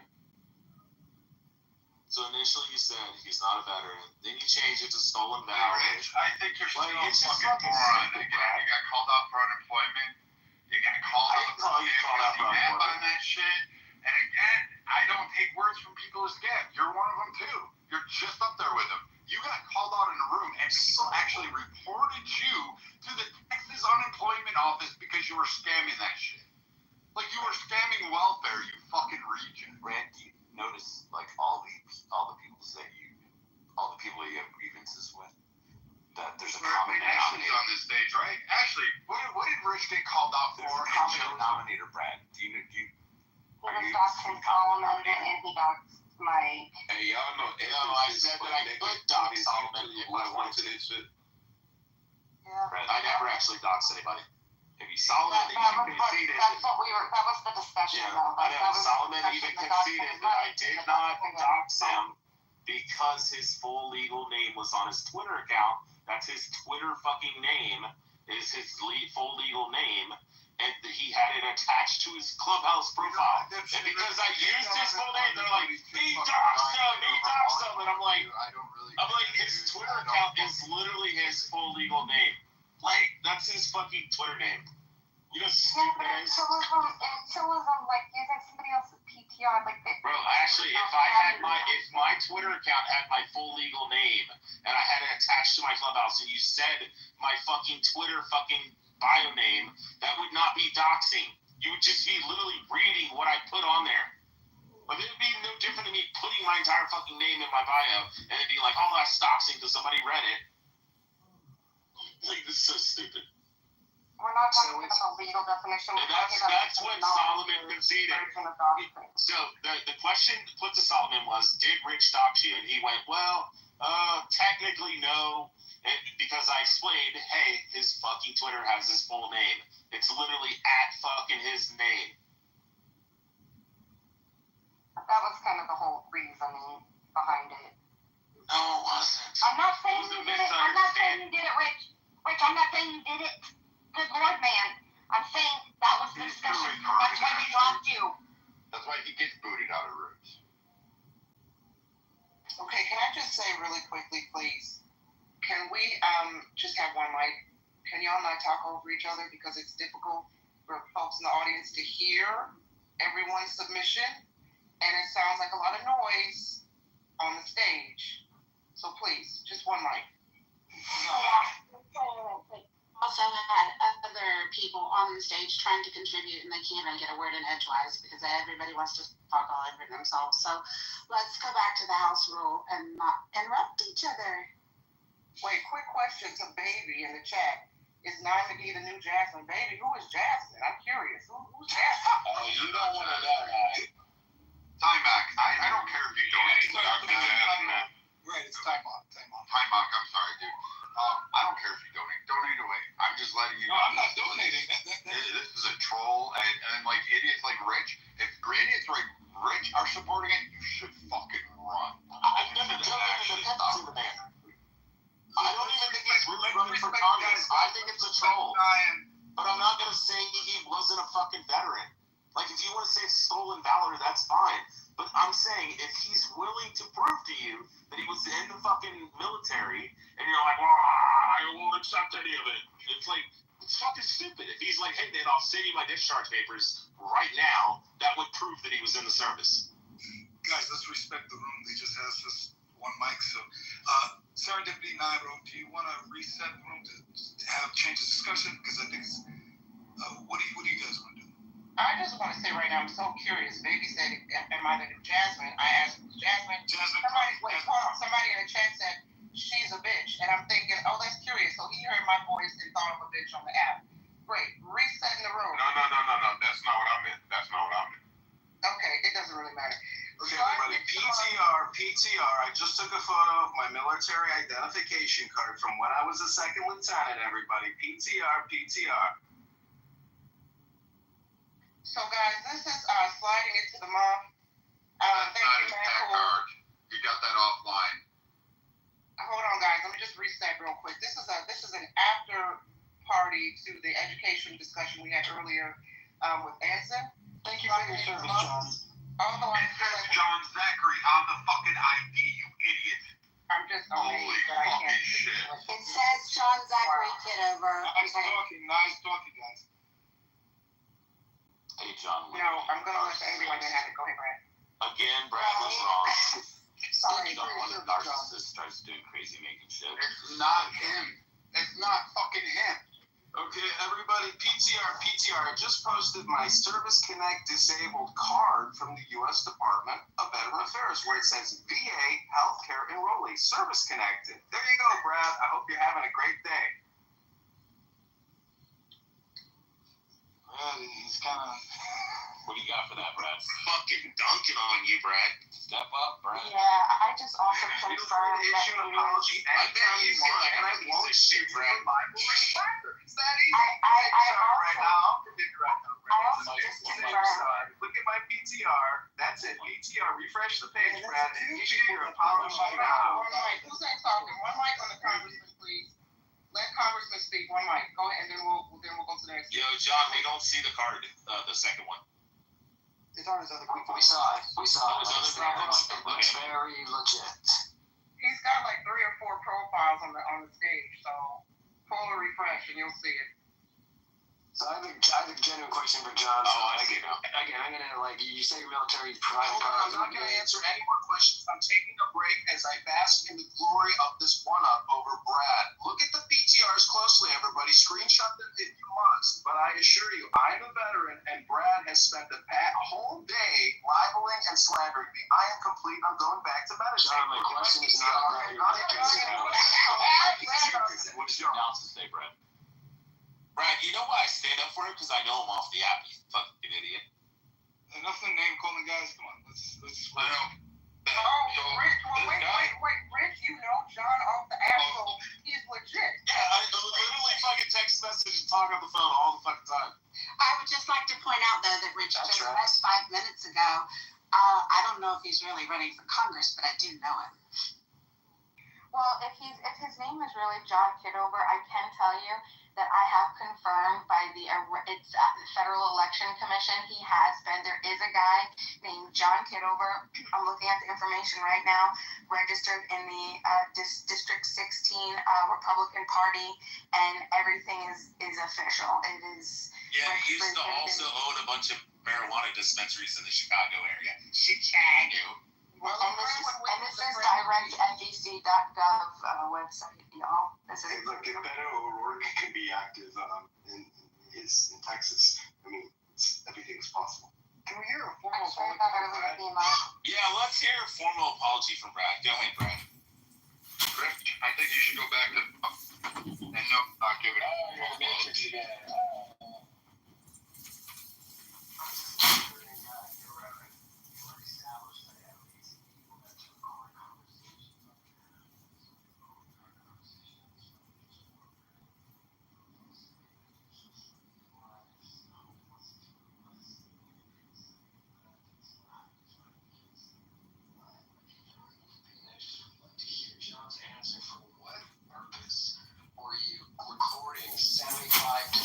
Conversations without really them knowing, it doesn't really build trust, which a lot of voters actually kind of care about.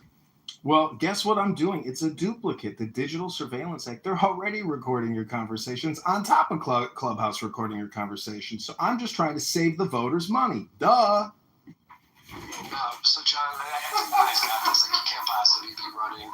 And anyone, you seem legit as a veteran, but if you're really going to debate in that fashion, it doesn't make any sense for someone to put all their energy into recording random conversations versus actually going out and helping the community of what you're running for in the district.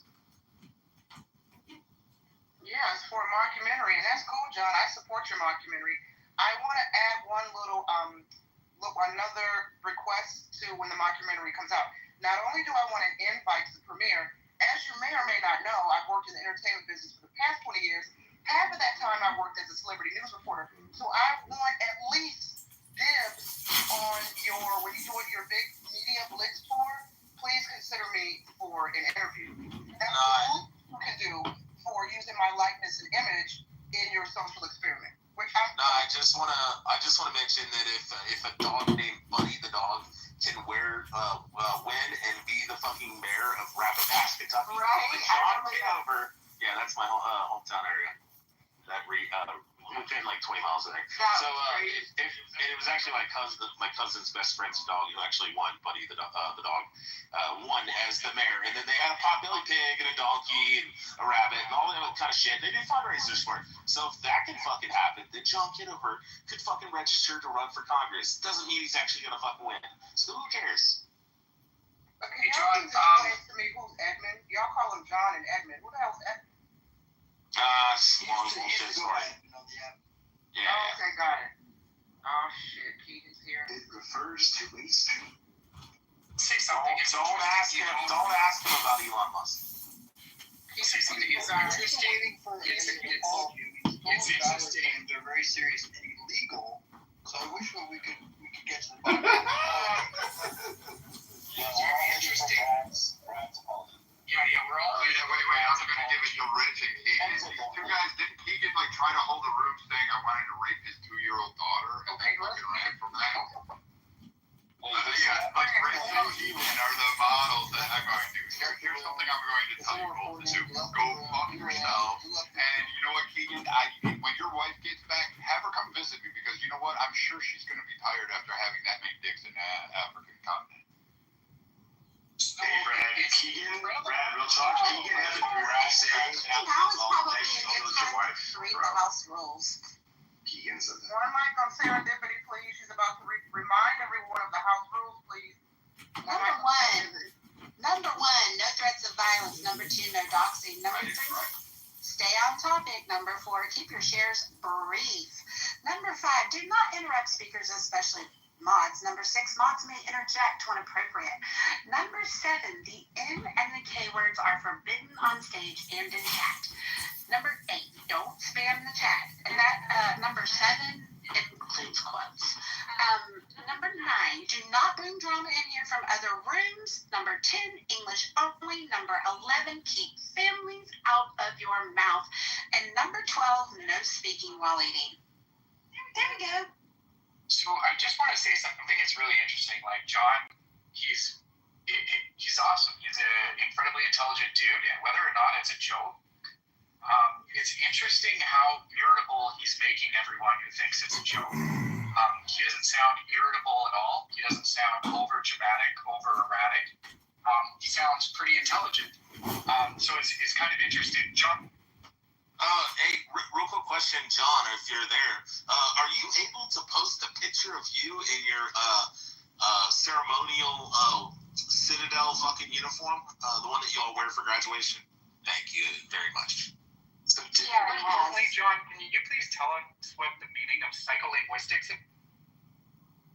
So, dude, your idea of intelligent is when I asked him why he's recording all these rooms, hypothetically, that if he was asked that in a debate, his response was, well, I'm saving, people money and time, taxpayers' money. That gives intelligence to you?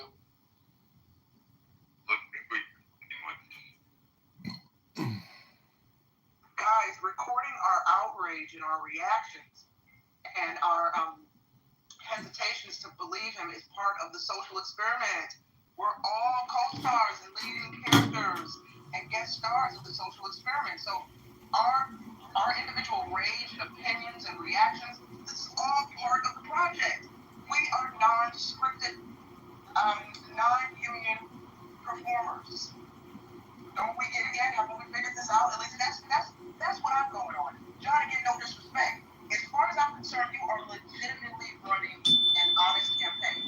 But again, just to reiterate, I will not be mad nor shocked if we find out a year from now it was all one big trolling mockumentary social experiment. People with legal money may disagree. Just for the record, And that's right. Thank you for your service. Of course, so far, so thank you. Sorry, Tom, that was my bad. What did you say? I said it's just working. I'm union. Yeah, Tom's the one legitimate true real actor on this stage, so I have to remind myself that he is legitimate. The rest of us are just unknowingly reality co-stars in John's wonderful experiment that he's conducting here on Clubhouse. Hey, John, Nothing takes away from his intelligence, right? Nothing anybody said takes away from his intelligence. Dude, I'm gonna drop bombs real quick. Hey, John, could you please just click on my PTR or pull to refresh? Click on my image and tell me what that is a picture of. That's me with General Grinolds of the U.S. Army, graduating the Citadel and getting my diploma as a regimental major. Hooah! Oh, shit! John, how much money do you raise specifically from Clubhouse? Worth $510. $910, okay. That's $110 John, because it's no money. I don't get it.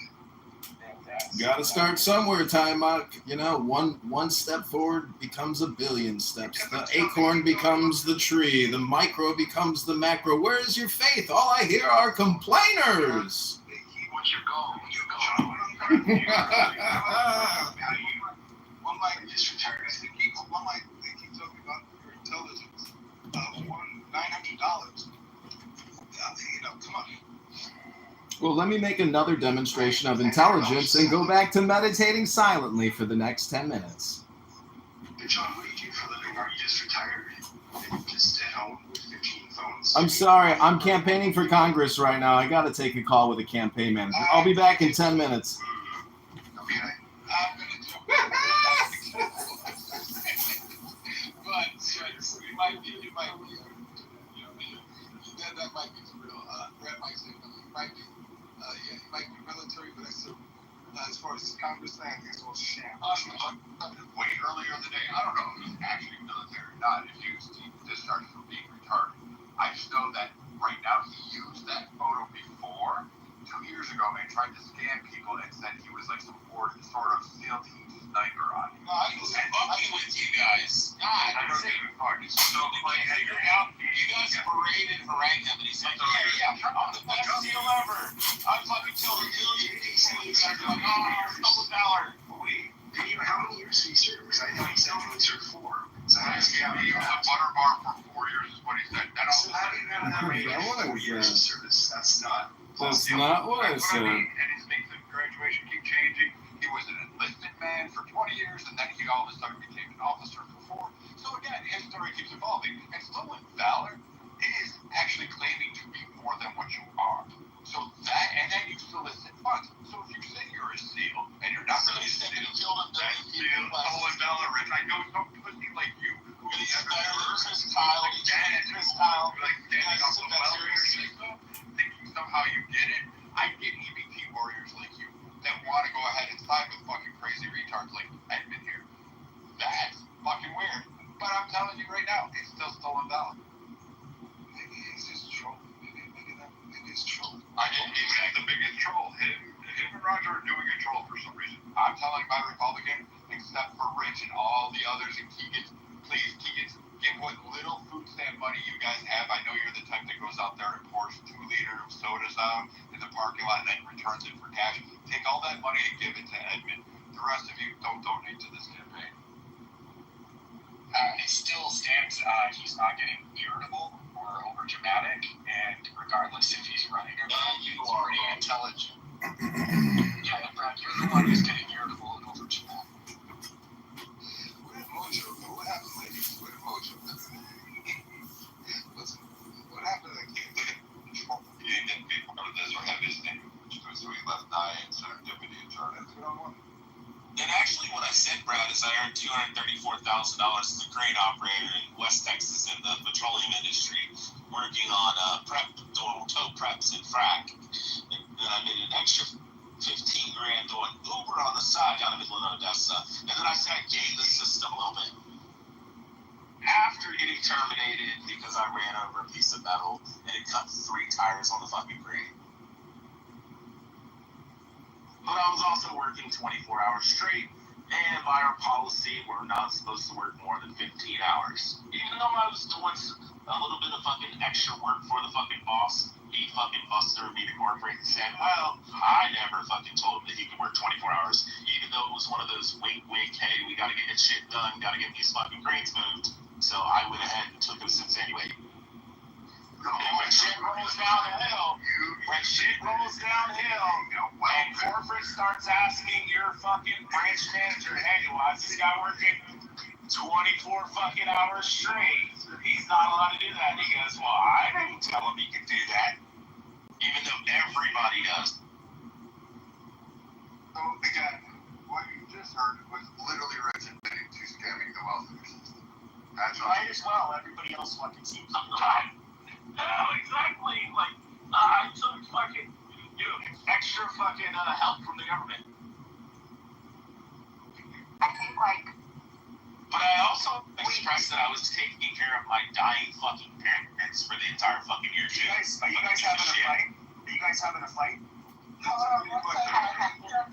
Serendipity was trying to speak. Serendipity, was that you? That came off mic? I heard you know. Okay, hold on. Fellas, gentlemen, can we give some space to the female voice for a second? Uninterrupted. Go ahead, Bima. Thank you so much, and I appreciate you. Yeah, I think what I'm gathering, I'm with MRI. I think this is more of a symbolic campaign. You know, do you guys remember the guy who ran for president, like with the boot over his head? We've seen people do this. What was it? Vermin Supreme, right? He ran for president. And the other guy, there was a kid in Iowa in 2016 who ran under the big air. He's nuts. Right. Well, they're right. So there was Vermin Supreme. He was big in the political. He took this boot, put it over his head. He wanted to. He had like this absurdist humor edge, and it was to just draw attention to obviously the things that he wanted to. And then the rent is too damn high part. You guys remember that? Jimmy McMillan, the guy who ran for governor and mayor a bunch of times, and he just ended with the rent's too damn high. You guys remember it, right? So we've seen, and I mean, like there are countless other. I mean, I don't remember off the top of my head, but I mean, like even Ralph Nader back in the day, he knew that he wasn't going to win. He knew that when he ran for like, I don't know, like maybe 10,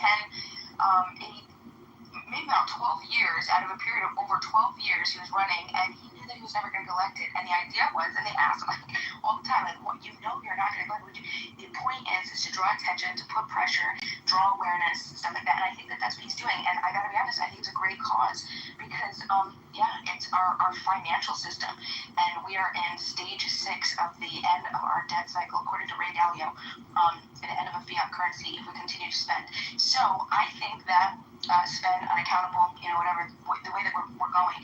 So I think it's great, and I appreciate. I think everybody should support John. I think maybe John could get a little bit more transparent about this for us, so we can understand exactly what's happening and be a part of it, right? Because I also am not convinced right now that it's like a serious thing, but I still think that it's serious in the realm of awareness. And I mean, like potentially this could make national news. I think that's probably much more of what he's looking to do. You're right. It is. I mean, Vermin Supreme made it. Red Damn High made it. Joan Jett Black, remember that? Who ran for mayor? The LGBT, the queer, right? I mean,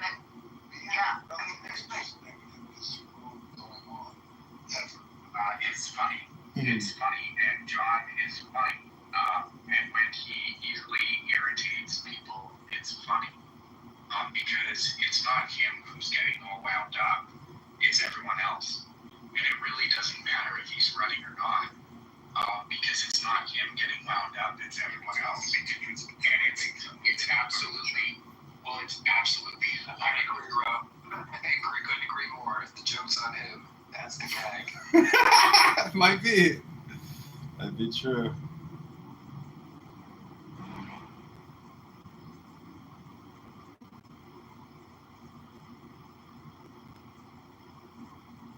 I'm still finding it hard to believe that people would actually put that money to this guy. Again, it's not the point. It is fun. And yes, if anyone's donating you money, they're either way too rich and don't know how to spend their money. I'm making one. I'm saying that I find it hard to believe and understand that people would actually donate money to this guy. There's a guy on YouTube who wears a fucking toilet bowl seat around his fucking neck, covered in fucking chocolate sauce, and sits there and goes, little piggy, little piggy, little piggy, little piggy, and people fucking donate him money. You think that's wild? Like, people donate money to all kinds of fucking weird, stupid shit. Rich, did you give money to that guy? No, I didn't give any money to John. I wouldn't give any money to John. No, because you will never know if John is trolling or if he's being genuine. He's true. He might be. If I genuinely believe that John was trying to run for Congress, then I'd probably donate some money. I'm sure Rohan money under a false narrative that's crazy. I'm sure Rohan gives money to NAMPLA.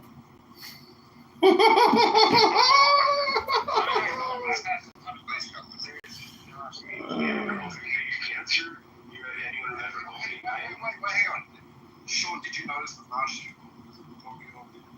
Yeah, I did. But so was American Man Boy Love Association. NAMPLA? It's old dudes that want to fuck kids. It's a fetish. Isn't that pretty pickle? No, I wasn't saying that's what these kids are. My apologies, Ro. You had a green bean. My apologies, Ro.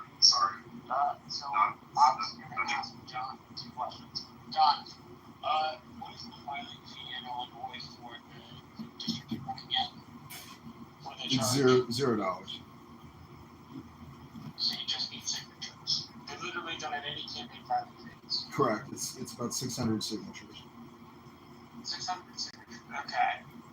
And when people donate to you, is that money going into your private bank account? No, of course not. It's going into the campaign account under an EIN, and I've got a bank letter, and it's all set up with Antidote if you want to donate right now. But I'm finished answering questions for now. I want to bask in my military glory and victory of making Brad eat his Irish potato stuffings and shepherd's pie. You hear that, Brad? I hope you have a nice shepherd's pie tonight, Brad. Look at the PTR. Service connected, disabled veteran. Look at the second lieutenant ID card, Brad. I hope you eat your shepherd's pie, Brad. Eat that shepherd's pie. You got some shepherd's pie on you, Brad. Hi, Brad. I think he got you, Brad. I think he's the type of guy that layer up with the food and just like walk around. I mean, go look at his videos. Bro, I told you there's a YouTube guy that does that. He wears a fucking toilet zero saying, you can go donate $20 right now, Brad, dude. And he sits and yells in the camera, little piggy, little piggy, little piggy. Okay, you down there, little piggy. I think we need to, I think we just need to move Rich down. I think we need to start a new discussion, and I think the new discussion should be the most effective way to manage mental health in this hyper-connected world that we're living in. I was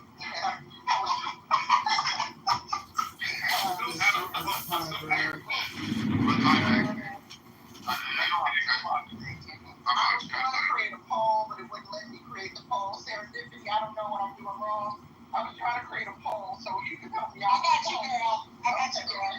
So I will say this: when you have idiots that can play with their feet go matter all day long, and again, he has 20 fucking phones in front of him and spends his days on Clubhouse. And Pause. It's about 20 times. He has over 50. Oh, I'm sorry. Over 50 phones. Exactly.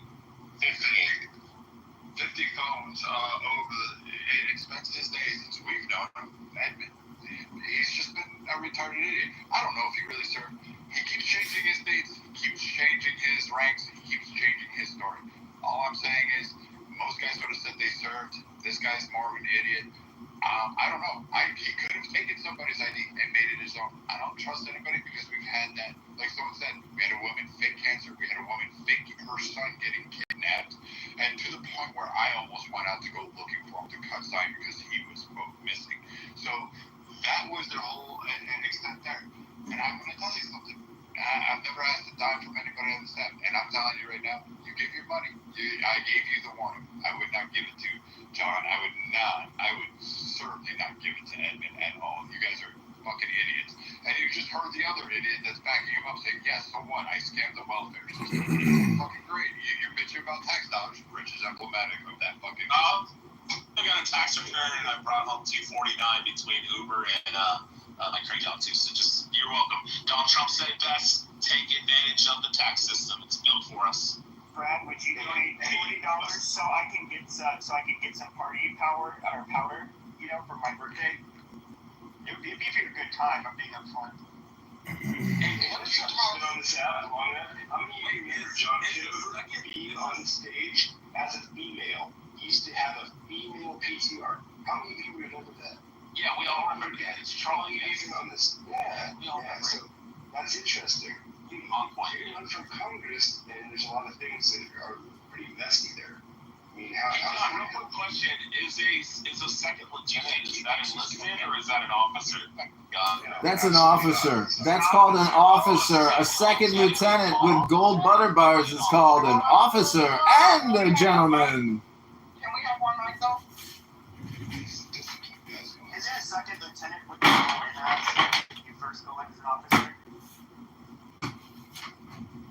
That's correct. I was the lowest ranking officer there. But you know what? I'm so tired of answering these one-off questions. I'm going to go back to my positive mojo vibration and keep meditating for another 10 minutes. Did you hear where he said that he got insurance? He medically discharged afterwards? All the time on this app when they get timeouts. Yeah, when you guys take a time out.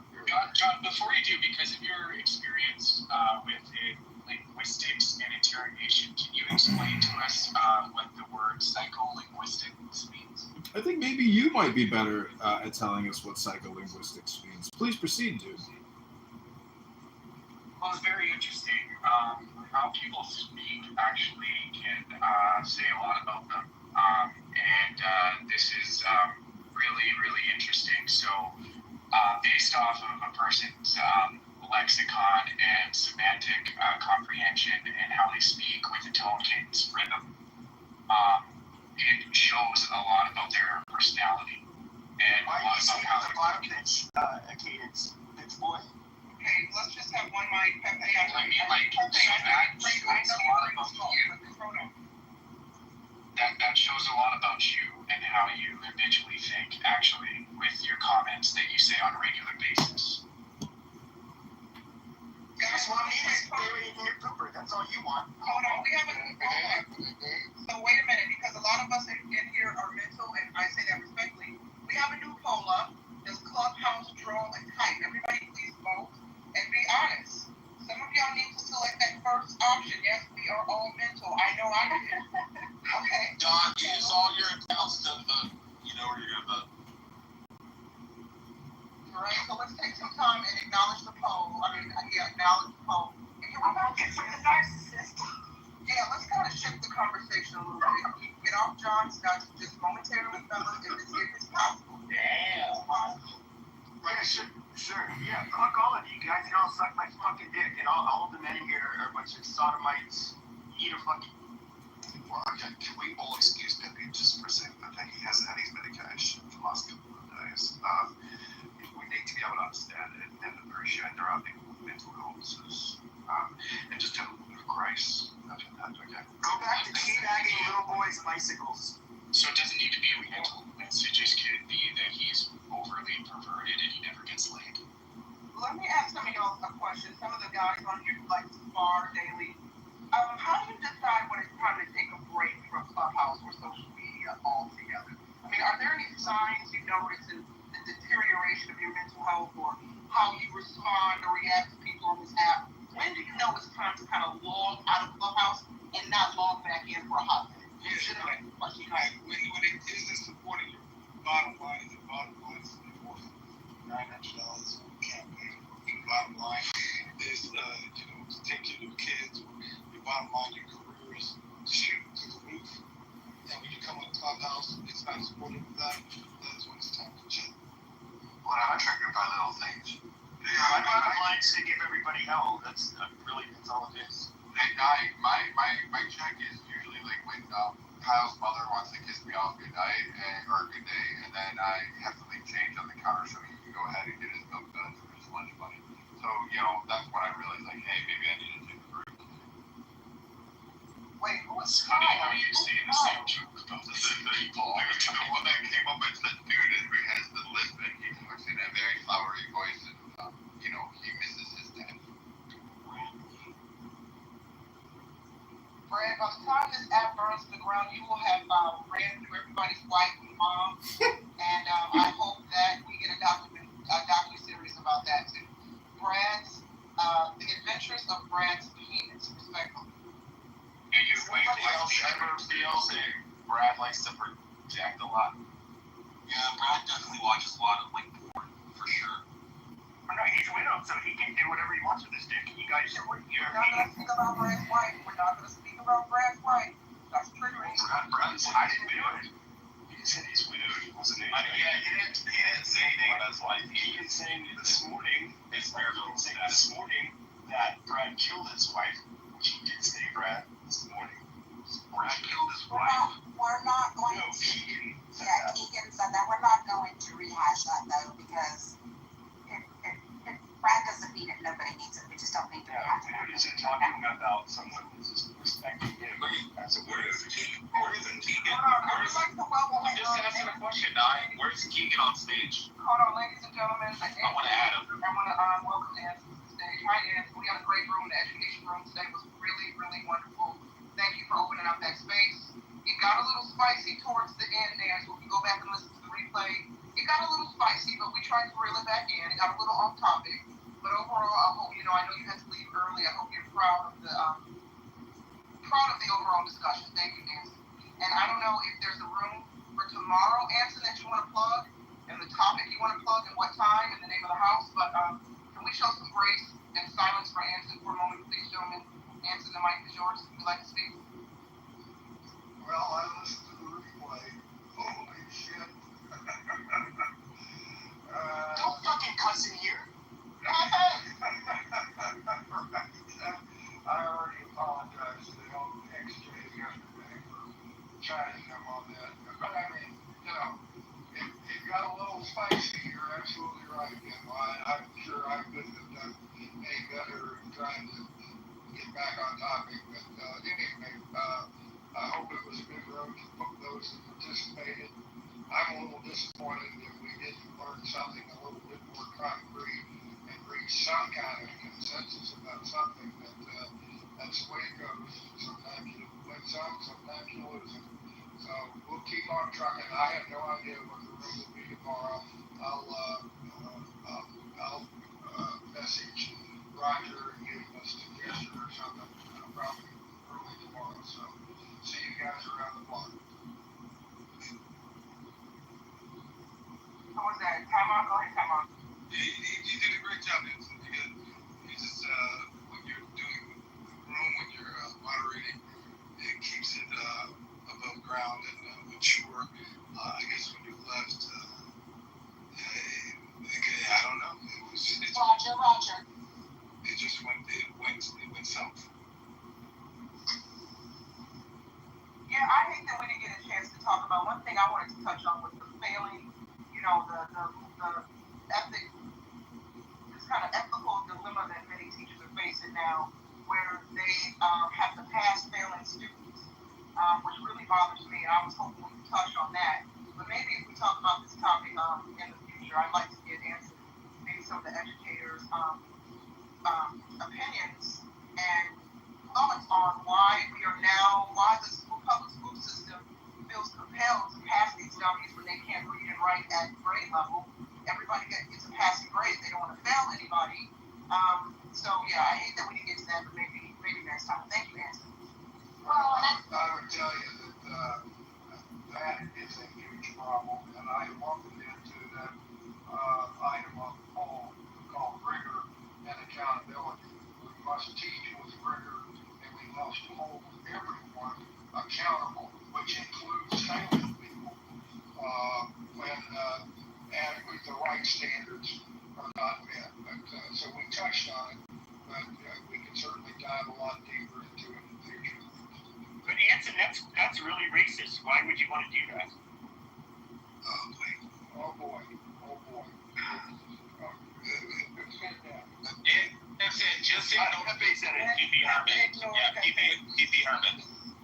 Pepe, he just likes to troll, so answer with caution, sir. Approach with caution. No, I mean, it changed, I believe it was Oregon and Washington, and I think even California to say math is racist, and so, they have to change some stuff there, and, You find it ironic that... Oh my God, can I fucking finish?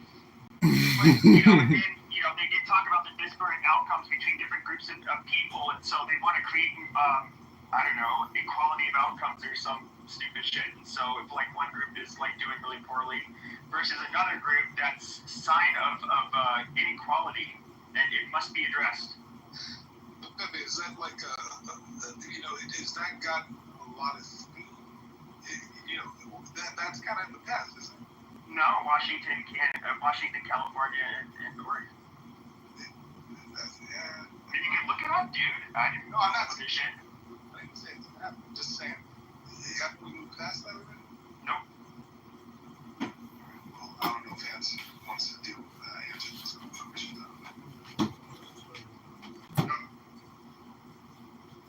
Hey, Anson, if you look through the pictures, the images, the PTRs, can you tell me if you think that's a legit cat card? I'm sorry, it's a legit what? Common access card, cat card. I have no idea what you're talking about. I'm not a geek. The is. So if there's something wrong with my PTR, there was don't worry about it. Don't waste the time. And we were talking about what had the most votes in the poll. There was something else. Everybody was agreeing that the education system, K to 12, we need something else. And you were saying something. People have to be specific on what that something else is. And I'm an actor. I'm a martial artist. When I was a kid, I dealt with a lot of tough things. Everything from abuse to all that bullying stuff. It got me into martial arts real deep. And I think sports and things like this, art and things like that, are really valuable for young people. But what I was alluding to, that I'm going to have in October, a 2-day retreat with cops and principals, is Dr. Joe Dispenza's work that talks about the science of behavior, the science of the mind, and it will be a different approach fundamentally on how we're approaching kids, the way they think, and how to educate them about the mind. I don't know if that's been in the education system, the subconscious mind, the conscious mind, these kind of things. Do you know? I think it's been in the education system as long as we've had an education system whose goal is to improve the way people think. Right, but I mean, when I was in school, I never had a class that focused on that at all. I don't even remember it coming up when I was a kid. My retort to that is, once you learn how to read, write, and do arithmetic, then you might be able to have reasonable discussions along those lines. But my point is that we continue to fail to teach kids how to read, write, and do arithmetic, so it's hopeless to be able to engage in higher level subjects. And why is it that they're not having that happen? What's in the way? Why is it lost focus? I don't mean to dominate this room in any way. No, please. What's going on? But I'm going to go back. I'm going to go back to my fundamental point, Tamik, that rigor and accountability. The reason we don't teach kids how to read, write, and do arithmetic to a level of competency is because we lack rigor and accountability in doing it. And if somebody calls that racist, then I tend to strongly disagree. Oh, I don't think that's who makes those decisions. Who makes the decisions as to what is competent in terms of reading? No, not what is competent. To make sure that that's the standards around that is high. Who keeps that standard? Reading, math, these kind of things. Well, that's a tricky question. If the government is running the schools, which other than private schools they do, they're the ones providing the funding. So what you're really asking is, who sets the standards? And my answer, I guess, is governmental authority through school boards, elected officials, superintendents, principals, and teachers. But we've got to have good, strong standards. And I think we sadly lack in those good, strong standards. And ultimately, if it's a public government-funded school system, then the government has to have the courage to both set good standards, high standards, and hold people accountable to achieving those standards. Okay, thanks for answering my question. How about martial arts or some? Because I would have liked to have martial arts when I had it outside of school, but that would have been something I would have liked in the school as well. What do you think? Not obviously not for violence, but self-defense and discipline and camaraderie, working together, these kind of things. What do you think about having it in the school system?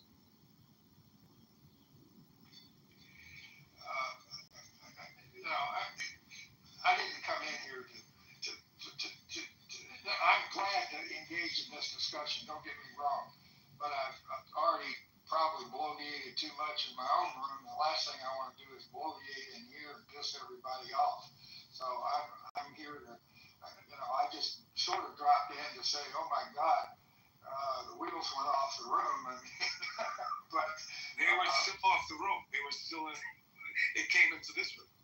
Yeah, okay, all right. Well, I'll engage in a conversation, but I don't think that, my companion is already pissed off at me because I'm spending too much time on Clubhouse. This was a room full of violence. Making death threats, and he's doing libel and slander. Please go to John Kitover Instagram and put the link in the chat. The campaign lawyer is preparing to file libel and slander charges against you, Brad. I'm sorry, but it's all on the Instagram. Why don't you eat a bag of dicks, and why don't you clean the piss stains off of your underwear? Can we at least listen?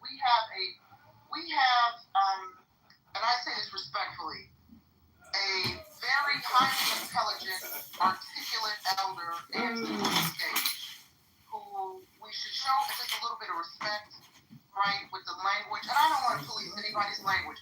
I know this is the month we get fired up, and that's cool. Anson, I appreciate you coming into this space to just, because before you came in here, it was violent. It was insane. You provided, with your submission, just a brief moment where we all could just kind of breathe. There was no name calling, no insults, no threats of violence. So I for one, appreciate you, Anson, just being, you weren't even aware that you came into this room at a time when it was heated, and you kind of tempered things and cooled things down. So I appreciate that, guys. And while Anson's on the stage, I know I'm not, can we just be cool? Like, let's not talk about dicks and all this other stuff for a minute. Just for a hot minute. Can we just show some respect for our elder on the stage? Maybe I'm old school and old fashioned, and y'all can curse me out if you want to, because I'm putting up with I assure you, Nye, and the rest of the room, if you look at my profile, I can get down and dirty, and I have done that for many. I can cuss like a sailor and multiply times 10. So, been there, done that. I know how to handle myself in those kinds of situations, and go ahead and let her rip. I'm going to bow out and make peace in my own home because I'm spending too much time on Clubhouse now. But thanks for your compliment, and we'll see all of you around on Clubhouse, I hope, particularly in the rational discussion room. Thank you for your service. I think we're really making some progress in that room. We've only had it for 4 days, but I think we're really making some progress in having, quote, a rational discussion. I agree, Anson, and a lot of that is because of you. You're a good moderator in that room. Yeah, I just want to say, Anson, we love and respect our veterans here in this room. Unlike some people. Okay, y'all can go back to acting like wildlings now, but make sure you vote in the poll. Make sure you vote in the poll. See how it's done? And I love this fantastic group of wildlings. I call y'all wildlings respectfully. I'm a wildling too. We're all wildlings. This is the only room you've probably been in where it's mostly white people trash talking like a bunch of animals. Wait, you don't think the conspiracy theory rooms that she goes in is filled with like white women? No, I said like where white people are trashing each other. Yeah, you're right, Pepe. This is the only room that I go into where there's major white on white violence. It's one of the only this is like, I think the white people on this app largely are in kind of will frequent the same rooms as each other, and a lot of people here obviously they know each other, and there's drama and people are drawn to that and they trash talk. Also, let me just say something. I don't want to make this about me, but I feel like I need to address this while there are folks in the room. Okay, speaking of white on white violence, and I'm not trying to bring up old memories, and I know one of the rules of the house is you don't bring up drama from another And I'm just going to touch on this momentarily while our fearless leader is away, Mojo. Ladies and gentlemen, yesterday I learned a lesson. Stay out of white folks' drama. Stay out of this white on white violence. I called myself, because I got a lot of shit in the back end. I got a lot of shit yesterday when Keegan asked me to co-mod his space, and because he thought I would be a neutral mediator, moderator. And I thought, sure, I have no dog in this fight between Brad and Keegan. Little did I know, I could not have expected the aftermath would have been the way it turned out.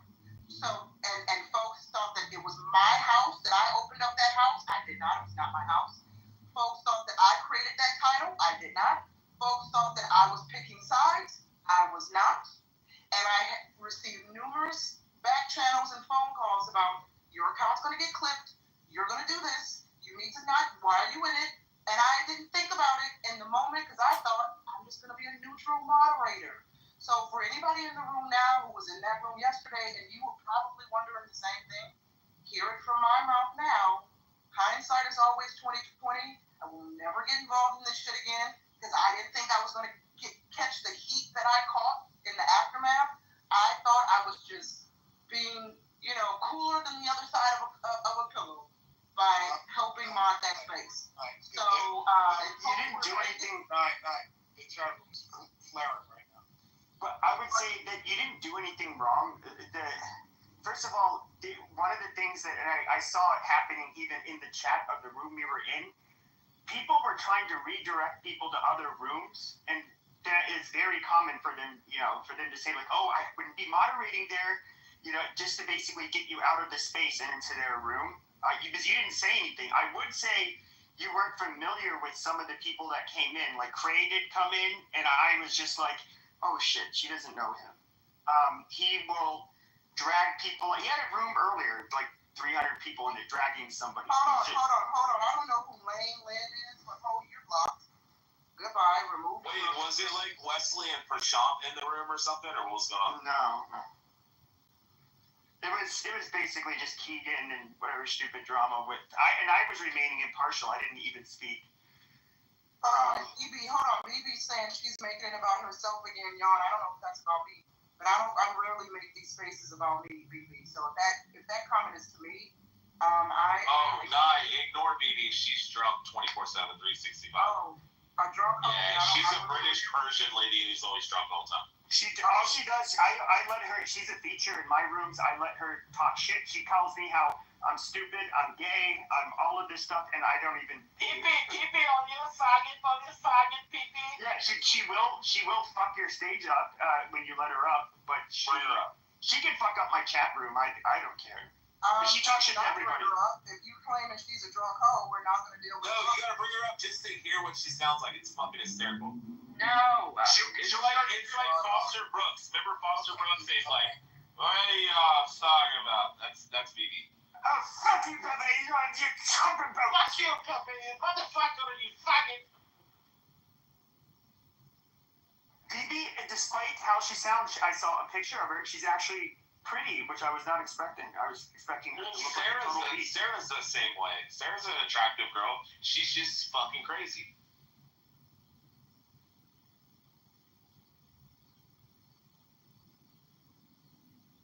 I think it's because they're Persian. She doesn't like when I speak. She can always not be in here when I'm here. You have options. What's up? She's Persian. She's a hater. Okay, she's somebody you just, everybody ignores her. She probably hates all black people, so.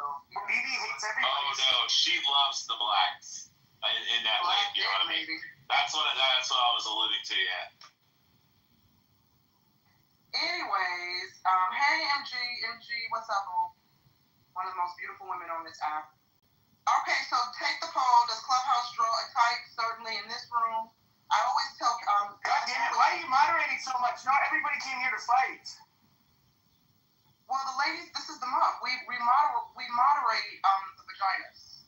That's Roger's house rule. Certain vaginas, at least. I mean, I don't make these decisions. If I was moderating the vaginas, I would have a little bit more diversity. No disrespect to my beautiful white women on the stage. Damn, she's buzzing out on stage. Okay. I would have some more melanin. I'll take the second. I'll take the splash the splash zone flowers. No, I don't take BB seriously. She's literally like yeah. She will get stuck on one person and then just go off in the chat for hours and hours and hours. I've been on that as well. It's her charm. She does it to me like every. Yeah. That's what you gotta like about She's a nobody and a nothing, so just ignore her. Nothing, like the never a new story, but nothing. Yep, that's exactly the reference. So and I'm the master. I'm the master. So Rich, I see you're back. I guess things are settled. I guess we don't have to open your words, but. Well, Roger said I could come back because we made amends. Yeah, I'm gonna have to reach out to you on the back end. Yeah, so that'll be later. Yeah, pause. I'm married, guys. Sorry. Now you ran into that one. Yeah, no, not like that, sir. But yeah. I mean, John's the one with the LGBT flag, not me. He might be getting us confused. Right. I have no knowledge of them working anything out on the back end, but I do know that Roger unblocked him and that he. 2 days ago.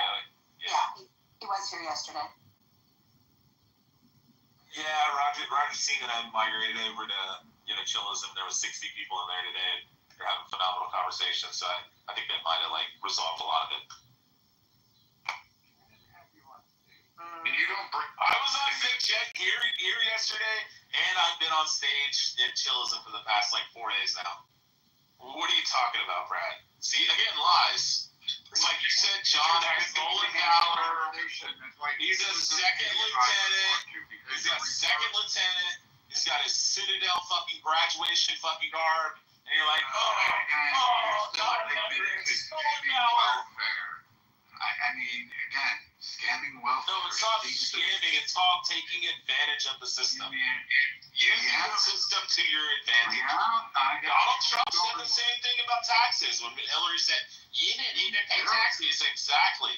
I'm using the system. This is why people don't like you, Rich, because you're slimy. Oh, shit, bro. You fidge and fudge on fucking welfare checks and lie about unemployment. I've never received a welfare check in my entire life. I've never had welfare in my entire life. Rich is married to an LBFM, so I mean, I don't know what he's doing on the stage. Dare I ask what an LBFM is? It's what they call in the military. They call them. So they used to have a base, and my dad would fly over. He never fucked any Filipino women. You're talking about Civic Bay. So they would call. They called the women their little brown fucking machines. That was an acronym in the military. Yeah, they are. Damn it! I hate that I asked, but now we learn something new every day. Little brown fucking machines. Oh, they're the horniest women on earth. That's probably true. Yeah. That's why they all have 12 to 16 kids. And she's like, what? I wish I could have been this slut like that. Why not? I think they all have hyperthyroidism as well.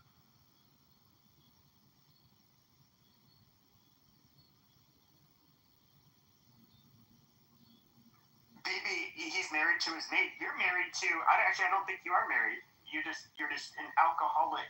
Oh, I would agree with what Bibi said.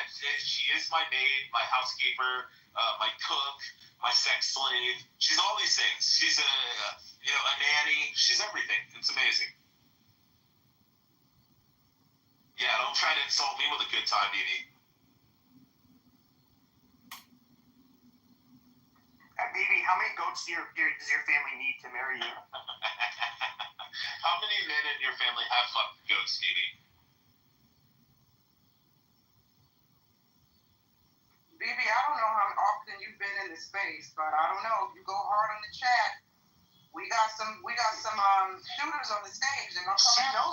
She knows us. Oh yeah, we all it's just been years. She's this shit talking goes all day, with her. She's not a sensitive little girl. I bet you used to be part of the chillism group. way back when. Oh, we ran Brad away? Oh, no. Hey, at least Scarlett's happy now. It's because you guys are really unpleasant. I'd smack the shit out of you guys in person.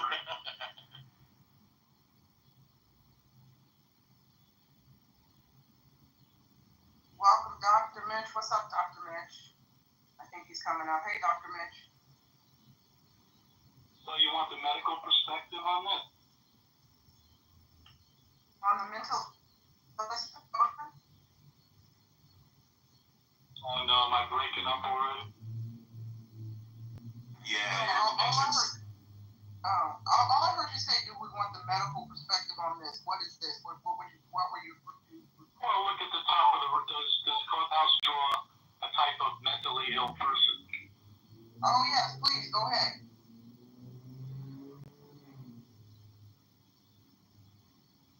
God, I don't even know where to start on this. Okay, the first thing I'll say is it's not good to make generalities, right?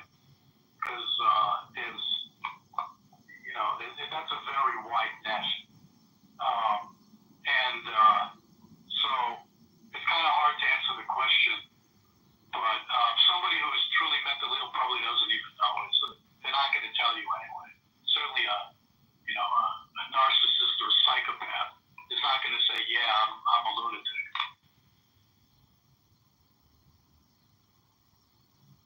Is that too much? Nope, I'm looking at all you purple voters. Well, I mean, a narcissist and a sociopath aren't probably going to even realize they are one. Never, Pepe. That's the point. Yeah.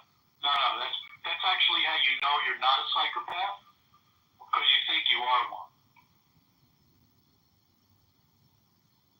See, go Team Green. We're all the mental healthy ones. I don't know. My friend Serenity Serendipity. She actually is the only rational person on Clubhouse.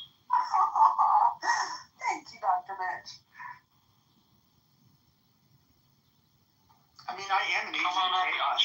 I don't know why. I don't know. It's like when you look at all of those cluster B traits, like when it comes. I mean, I do have like ADHD, and I don't know. Sometimes wonder, like, maybe you can have like the traits, but they're not full on.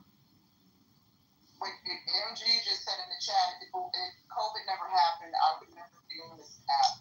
Same here. Is that true for many of us on the stage right now?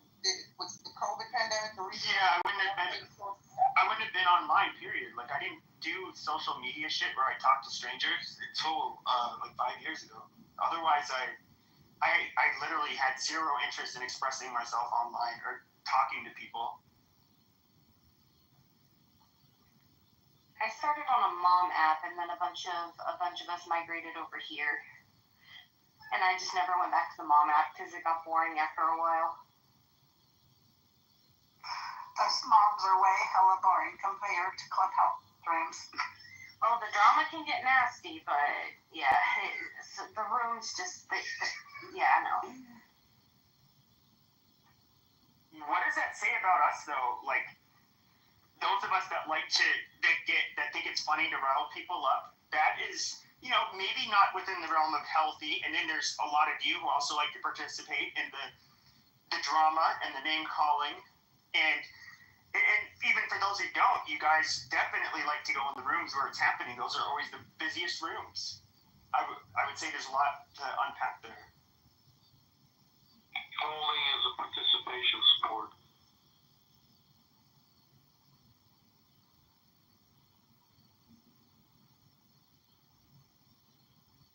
I like this room, right? Don't you, Serendipity? I like this room, and Roger has been he's just been really kind lately, It's like the new and improved. He's just been kind of kind and patient. I remember when he, I totally agree.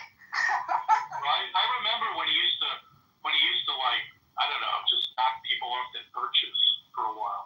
Hey, Dr. Mitch, I got a question. What does it mean if when you pee, it burns? What would you think that indicates? Oh, shit. It can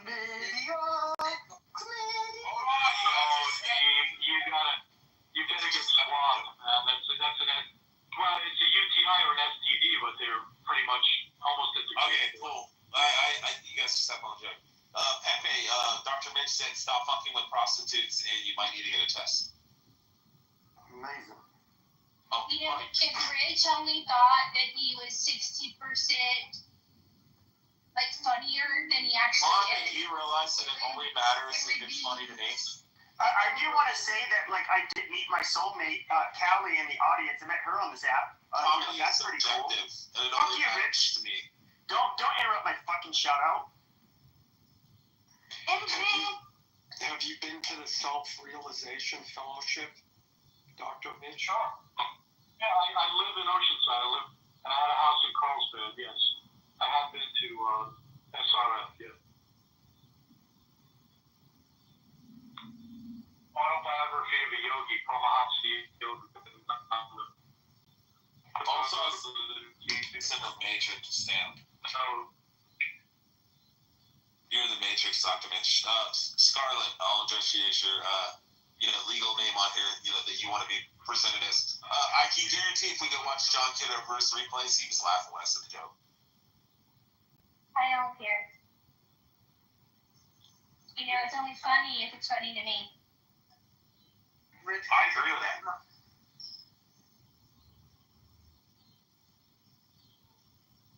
Actually, I forgot. I said I'm going to stay out of it, but I stay out of the drama. But I respectfully request that y'all keep the peace with Roger's queen, Scarlett, please. I will. I'll be nice. But Nye, you understand. You do understand, right? That it's not me, that this gentleman, and I use the term hyperbolically, has little to recommend him. And I think he's filled with so much self-hate that the little that does recommend him kind of ruins most of the time. Hey, Nye, I have a question for clarification. From the conversation that you and I had the other day, do you think that I'm racist? Oh boy. Okay, shut your mouth. Shut up. Rich, okay, here's the deal. I don't know you personally. I don't know how you get down in your personal From what you've gathered from our conversation in the other room. But from what I've gathered from our conversation, some of y'all are going to hate me for saying this. I don't think you're racist. But I also don't I'm an asshole, right? Racist either. Oh, I don't either. I think you're very messy. I think you're very messy. I think you know how to manipulate. You're a master manipulator, and there's no judgment. I think you know how to stir the shit in rooms that you go in. I know you are a masterful at centering yourself, right? And, based on that conversation that you and I had, and we're not going to go into it, but you said something to me that,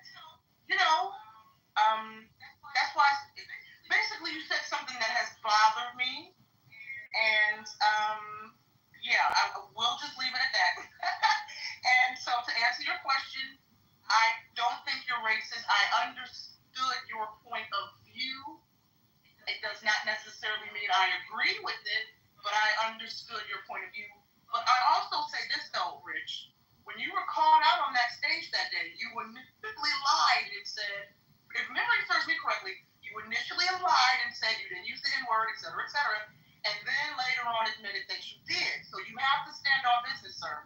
If you're going to use this kind of language across the app and get called out on it, and when you got to stand on business, don't lie about it. Oh no, I used the word. I used the two words that are not allowed on the stage. Because we kept beating around the bush, the word, and then at the very end, I said the two words that are now, one of the words is now added after I said it, which I had been recommending for that word to be also added to the rules and regulations. And I said those two words, and then I said to Roger, I said, because he paused for a few seconds, and I said, is your fat finger trying to find the button? And he said, yep. And then next thing I was stopped. So I did concede I said it. You know, people have been reaching. Wait, hold on. Let me just say this really quick. People, I just want to make something clear. People have been reaching out to me for a hot minute now about me being in JB's space, me being in Mojo's space as the black girl, me being, talking to Monica as the N-word when white folks use the N-word. Y'all, let me just say this. I've been on this app for I don't know how many years, okay? And I'm not going to say I'm desensitized to the word, but I can't get triggered every time white folks use the N-word and they get on spaces with black people and smile and kiki and titi in their face. I said in JV's room previously, I'll repeat it here. I'm a Capricorn and I'm Generation X. And if y'all don't know what that means I don't give a fuck about what y'all be talking about. You dig? So, no, I'm not going to be triggered about folks using the N-word. I've heard worse. No, I'm not going to stop speaking to certain people because if you're not directing the hate towards me, I really don't care, right? Because I know how a lot of people on this app, you're characters. We like to say things for shock value. Lord knows I do. And first of all, I would be kind of hypocritical because if I've been in my Saturday entertainment room, I offend everyone equally, right? So I'm pretty tame in Mojo's room. My room, I talk hella shit about everyone. And by everyone, I'm not talking about anybody on this app. I have very strong, spicy opinions. I drop the N-word and all kinds of words, right? So, like I said last night, my mother said, and I'll land here, my mother said, black people stole the N-word from the white man and have made it internationally famous, and we profited off the N-word through our music and art, and we owe the white man money for stealing his word. Why would I get mad at the white folks for using it? I know y'all don't want to hear me say that.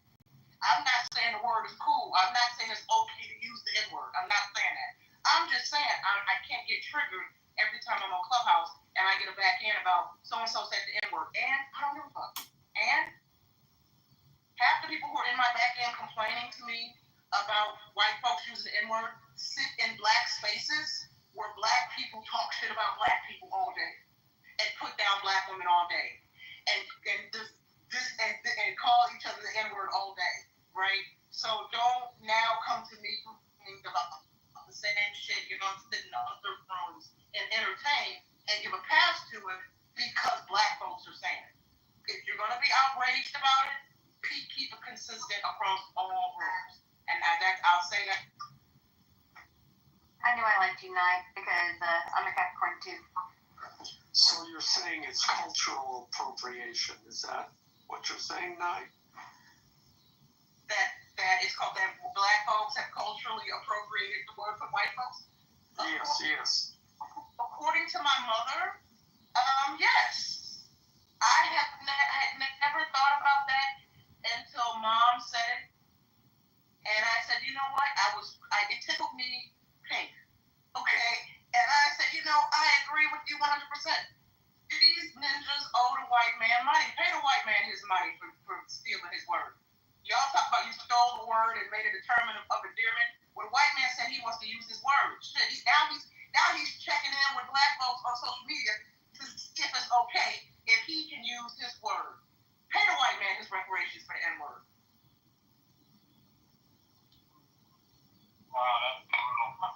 You always elevate the conversation, honestly. You bring the energy up wherever you go. I appreciate it. Yeah, so I think one of the things he probably paid attention the other day before talking was that I use it as a tool to attack people whenever they attack me. I use it as a bludgeon tool. So yeah, I mean, and Hakeem, if he were here right now, I know verbatim what he would say. You wouldn't say that because you don't say that in real life because there's consequences. No, in real life, I don't say that word. But when I'm on Clubhouse and somebody's telling me they're gonna murder my friggin' wife and kids, then yeah, I feel the need to use that word to rile them up. So you do use the word, okay? Already conceded that. I think you're just being provocative because you think it's funny. Well, I got a question. Should someone being or not being a racist be an absolute metric on whether or not they are a good or bad person? In other words, if someone's a racist, then they are completely a bad person, and that's it. That's no other values or metrics can be used on the person. Alan, you know that everything is a gradient. You know, there are no absolutes, right? There's no absolute. Being a racist doesn't make you absolutely horrible. Well, is that your answer? Yeah, because even Hitler took care of his dogs, right? So I don't think that's a good question. Well, if you don't think it's a good question, why were you the first one to jump up and answer? Because I knew the answer. That's why. Because you knew the answer? Well, I know that you appointed yourself the judge and jury on what is or is not a good question, but I don't know, maybe somebody else wants to answer. We don't need to hear your opinion on what is or is not a good question. Thank you. I think to Dr. Mitch's point, Alan, for example, Messi. Mai has already acknowledged, and I agree with her, I don't believe that Messi Clown is racist. Do I think that he can weaponize it and use it to his advantage and do things that are racist? Yeah, but I don't necessarily think he is a racist. So I think to say, well, if someone's racist, does that make them a bad person? Is that people can do racist things, but in their heart, maybe not really be right. You know, am I making any sense? Yeah, I understand. Well, let's take it one step further. If we determine that someone is a racist, and we determine that by whether or not they use the N-word, does that person then deserve to be beaten? And all other news, very hardly. I would like to address and congratulate and wish a happy clubhouse anniversary to MG. It is your clubhouse anniversary. No one said shit. I wanted to address MG and say, happy clubhouse anniversary, girl. Appreciate you. You're lying. I told her happy clubhouse anniversary in chat. She sure Hell yeah.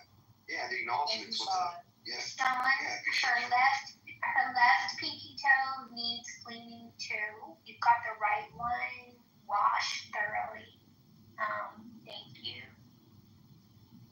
Alan, just to answer your question really quick, look, I don't want to be around racists. Like, I think it's just weird. I don't, this is not my reality.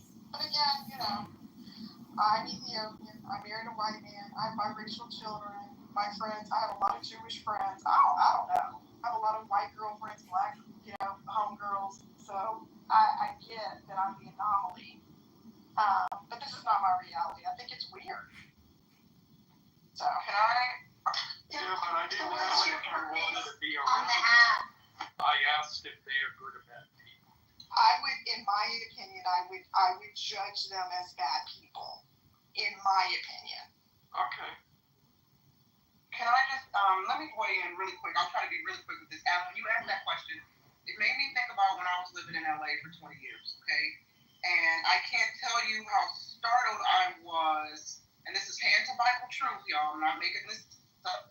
How surprised I was by the number, it was a handful, right, of so-called neo-Nazis or so-called white supremacist males, white males who, the locals, the community, or my apartment building at the time when I first moved in there, were aware that these individuals were racist, okay? But my encounters with them were always pleasant. Always kind, never racist, never hateful, right? I had a roommate once that dated a guy who was a neo-Nazi. Long story how that happened. When I met the bitch, she was a lesbian. When I moved in with her, she was a bisexual dating a black man. But at the time I moved out, she was dating a neo-Nazi. Case in and of itself. And so he was cool as shit. Sometimes we would go have coffee, right? So you ask, if they're racist, are they good people? If they're racist, does it mean that they are or not good people? Alan, I don't know. I can just say from my experience dealing with a handful of so-called neo-Nazis in LA and North Hollywood that I quote-unquote befriended, they always treated me with kindness and respect. We never engaged in hateful rhetoric. We never talked shit about other cultures or races. But when I would be around the community, meaning the neighbors and the locals, their experiences with these guys were completely different. So that's my response to your question. Not helpful, but just my personal lived experience. Yeah, well, I think that says judging from her dating history, it says more about her than anything else. But yeah, I get it. Do y'all remember Cardano on this app? Do y'all remember? Oh, yeah. Okay. Yeah, right. Naya, did you ever meet Cardano? I don't know if this was before you were here or not, but... Yeah, I don't think I know Cardano. Okay. Well, everyone knows how racist he is, and he's a huge anti-Semite, right? For whatever reason, he took a liking to me. He really liked me. He followed me. I would never follow him back. Because I think you're weird, and I think you're dangerous, and I think this, the stuff that you say in these rooms is it's disgusting. So, could we really ever trust these people? I can't trust you if you're racist. If you're only saying the N-word, talking shit about Jews, we can't be friends. That's just my red line. And I'm not gonna let that pass. We can't fuck with each other.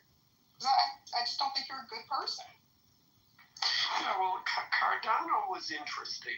He was famous because he came on as Cardano, and by the time he left the app, he was up to like Cardano 29.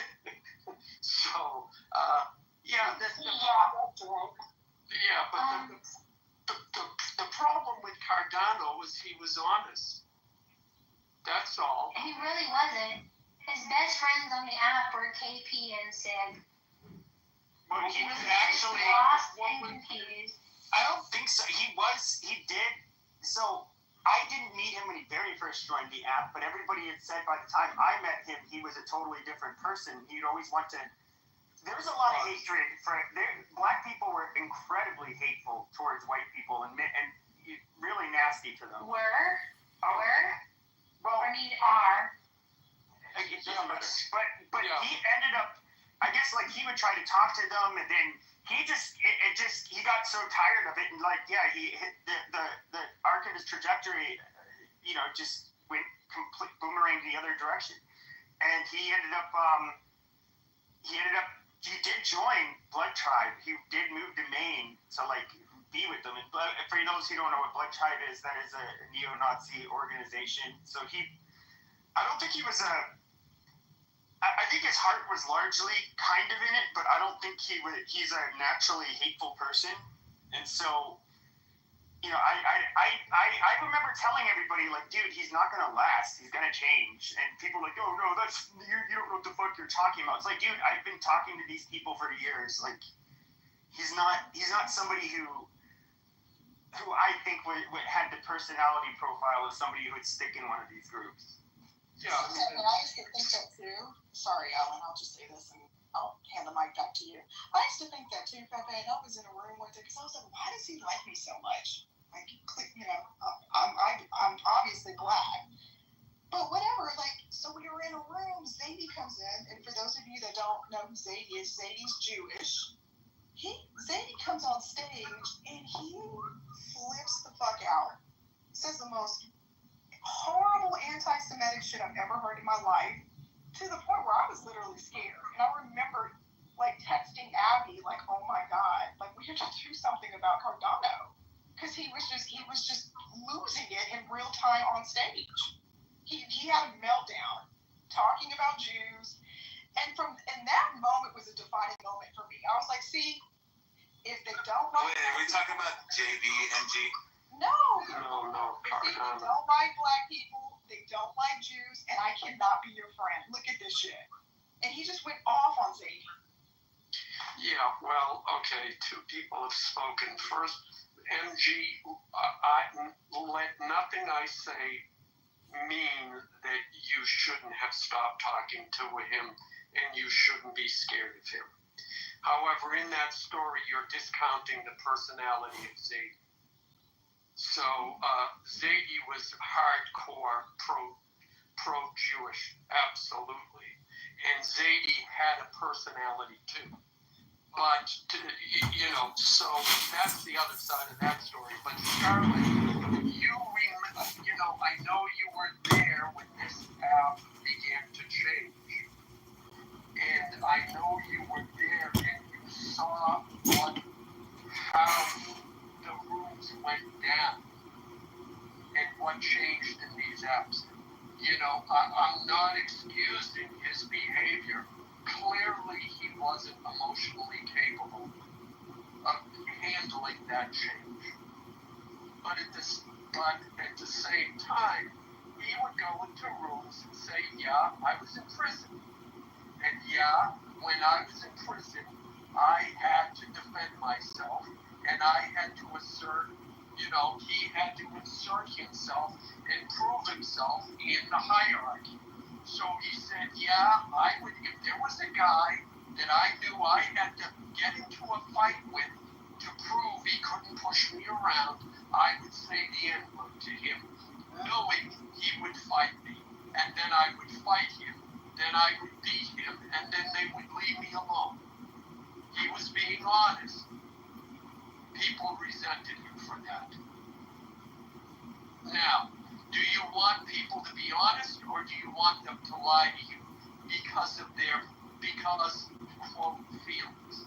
That's why he was labeled a racist when he wasn't, and sad for him, he got caught up with it, got caught up in it, and that's what pushed him over the edge.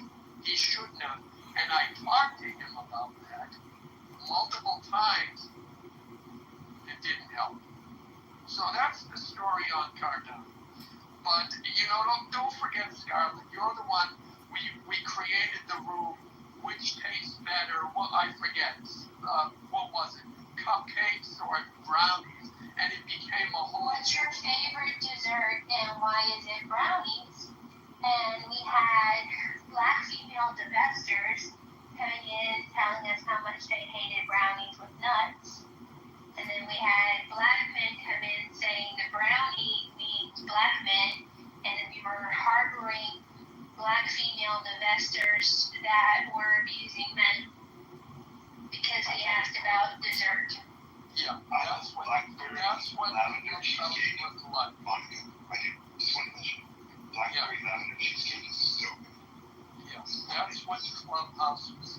That was the environment of the Clubhouse. So again, I'm not making excuses. I don't know where he is in the world.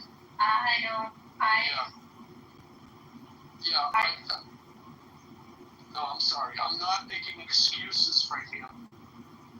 But, that's the context surrounding him. I would just say there's a lot more context than just that. You gotta remember that you're not always privy to everything that goes on. And to his point, he was not a person that women should feel safe around. Well, the other part is I think at a certain point he had been with someone for, 4 or 5 years, and they broke up. So I think that contributed to it, for sure.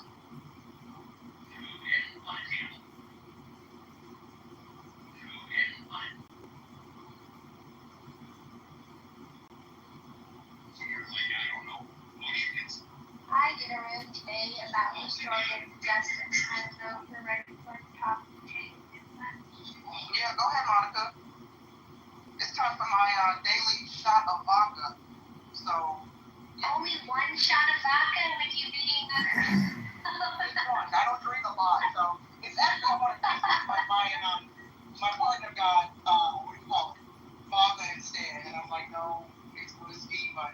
know this. Let's go. You got a cup. That's some drinks on the You got a cup. You got a cup. You have a cup of water. Why don't we all do a little toast at the same time? Why don't we all take a sip? Let's all users in the house, clubhouse. Let's do it. Let's do it before Monica does too hot. To all the people on Clubhouse, you guys made this shit happen for real. Love y'all. Yeah, I do too. I have an unhealthy relationship with this app. I really love Clubhouse. I really appreciate some of the people that I've met on this. Well, not met, but just have engaged with on this app, from the crazies to the entertainment folks. You know, even I hate to say, Pepe, even you, right? I sometimes enjoy being expensive. And hold on, my favorite is he's still here, Dr. Adams. His time off down there. Mother, who I think is hilarious, especially yesterday in the chat. Mother, no, I don't mean to call you out, Mother, but I think you're so funny yesterday. You and Raw Hitter. That was hilarious. Matt Cool, I love Matt Cool. Sonya with a J is in the house. So yeah, Monica, Messy Rich, I think you're funny. John, the Congressman, I think you're a genius because of your social media experience. And I met serendipity in this room with Sean. So yeah, I appreciate the folks on this app too. I think you all are a cast of characters, and I really, really love y'all. Hell yeah. You have a toast. I forgot to shout out some moves. They moves. What'd you say? No, you have a good toast. So that was already a toast in its own way. You just said you got a good toast saying you like to do before you keep the drink. Got a good one. Anyone have a good one? Yeah, mine is always rebuke Satan, and wiggly wobbly, timey wimey, in honor of Dr. Who. Is it a Capricorn thing where like it takes a lot to dislike somebody? Cheers, y'all. I'm taking a shot right now. Join me. Cheers. Papa gives the best toast though. I will say that. I remember from Kitover? she's not in here. Oh, I think it's Pepe. No, Pocket. Cheers. Yeah, let's not have Pepe. Let's still curse everybody out.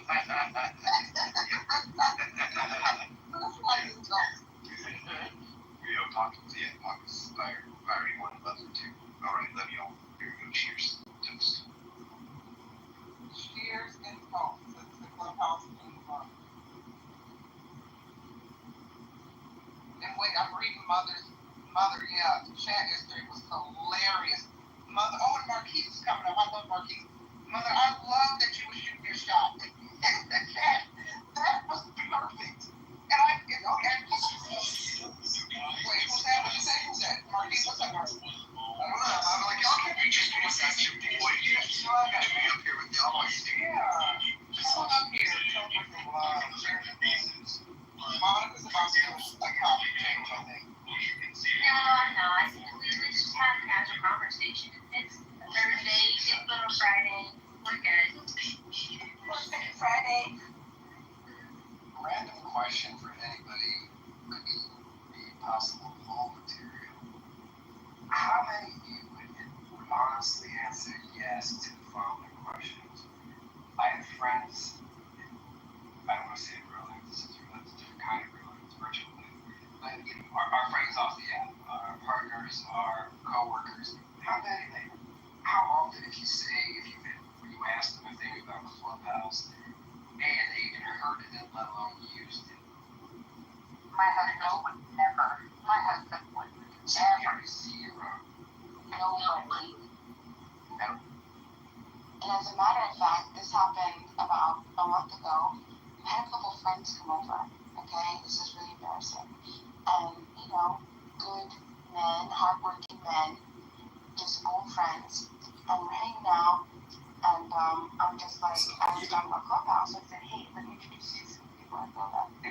So I open up the Clubhouse app, and I go, and I'm like, they're like listening, and I think they both look at me differently from now on forever. Because they were like, I really don't know what you're doing. Like, are you okay? Like, they both asked, like, are you okay? Like, you go on this thing, and you just, like, talk to people, and they listen to you, and you listen to I tell all my friends about Clubhouse. We listen to Clubhouse in the car, and all of my Clubhouse friends are on Spaces. Actually, it's my fucking job. job and never get hired again if my friends or colleagues, I should say, knew I was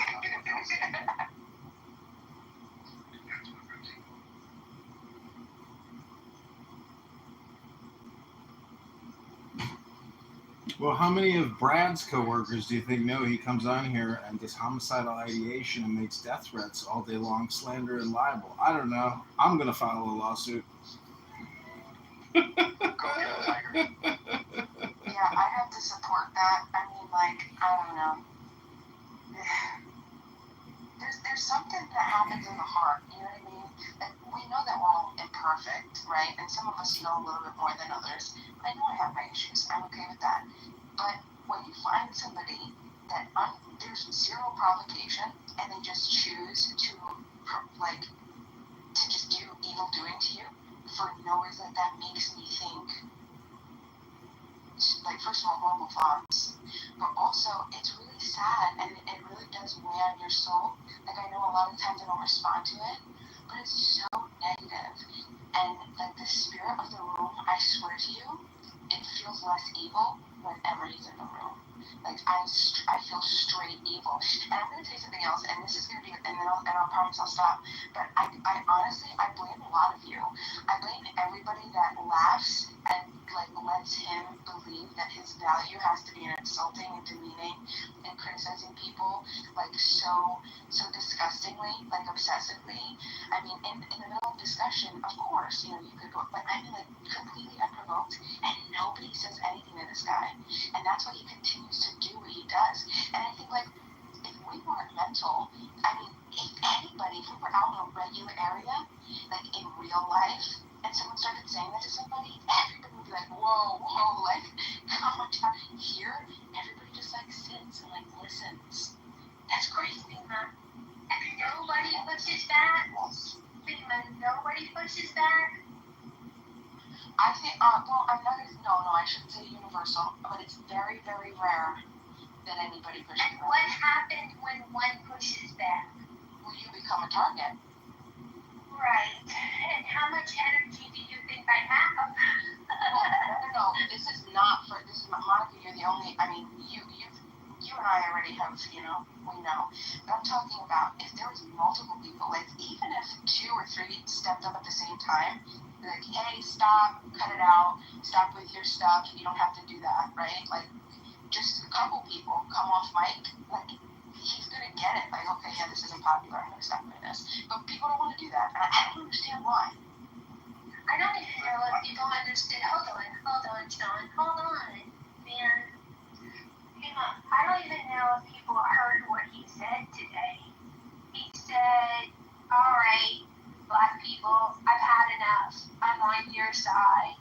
Black Lives Matter all the way. When you see these white people like Pepe and Monica at the Dollar General or wherever, and they're buying their white sheets, you go ahead and murk them. You murk them. Yeah, I heard that.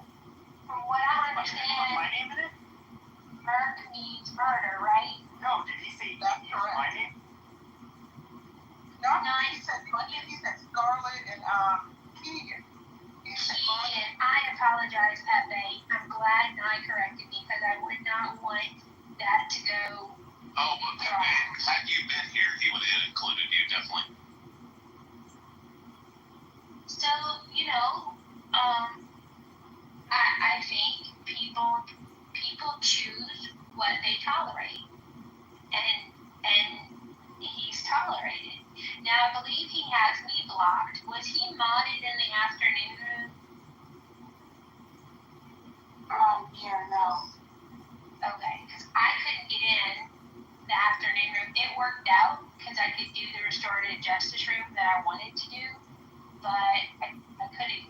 I didn't see that room, so I just opened another room, and then I think Kristen told me, yeah, there's another room. I'm like, oh, okay, well, I'm good here.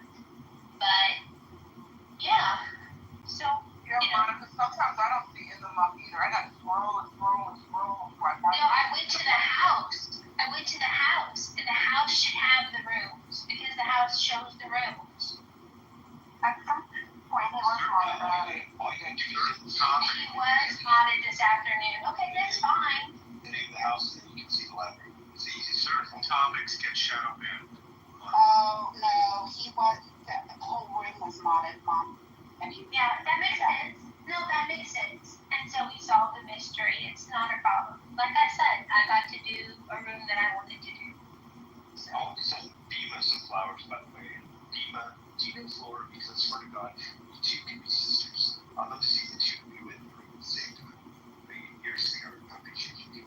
Oh, Charlotte, thank you. I appreciate that. You're very sweet. Yeah, Flora's very cool. She's a better person than I am. But I don't want to take away from that, Sean. I do recognize you. I acknowledge you. Thank you so much. But I also want to say, it's a bullying tactic. I don't know if you guys recognize this, but I had happened to come back in the room, and I read in the chat, like, he made himself very transparent, like friggin' Jared Vanette, the Big Short. Right? You can't even hate him because he's just transparent about what he's trying to do. He writes in the chat, yeah, because I wasn't even in the room yet, obviously, because I had to scroll up in the chat. But he's just like, yeah, I just want to make sure that Bitch Ma isn't part of the discussion. Like, that was the intent. So it's to bully people, make them, belittle them, demean them, get them to be uncomfortable enough to want to have to contribute. I think that's just so shit, because all of us talk shit. You know what I'm saying? But I don't know. You give space to people. It's sick, man. I don't know what the fuck I'm doing. Well, I've got a group chat going with other Clubhouse users on my cell phone, and I'm going to make available a recording of all his death threats from, I believe, 2 days ago, as well as all the libel and slander that he hurled against me today. Also, on my Instagram at John Kitover, I put him on notice on his Instagram, and then he blocked me, but I'm going to file a civil slander and libel lawsuit against him. Are you really going to do that, John? Yeah, we've got $1,000 in the campaign account right now. We're gonna get a lawyer in Minnesota where he lives and have him sue for slander and libel, and maybe make $100,000 or $50,000 and use that money for the campaign. Do it. I support it. Yeah, I noticed Brad left the stage a while ago. Did he leave? I heard you mention that earlier. Did you see that? Did anybody?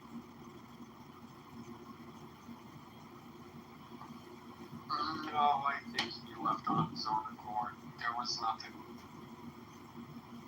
really going on pertaining to him.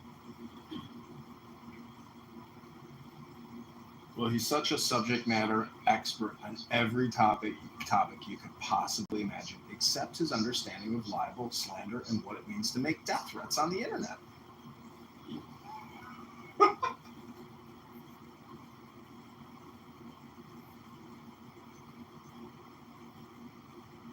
Just imagine all the fingers right now, John, that are typing in the back channel, just vigorously, just typing away to Brian, telling him everything that you're saying right now. Well, all he has to do is go to my Instagram account at John Kitover to see the accusations of libel and slander where I tagged him and put him on notice that he's going to get sued.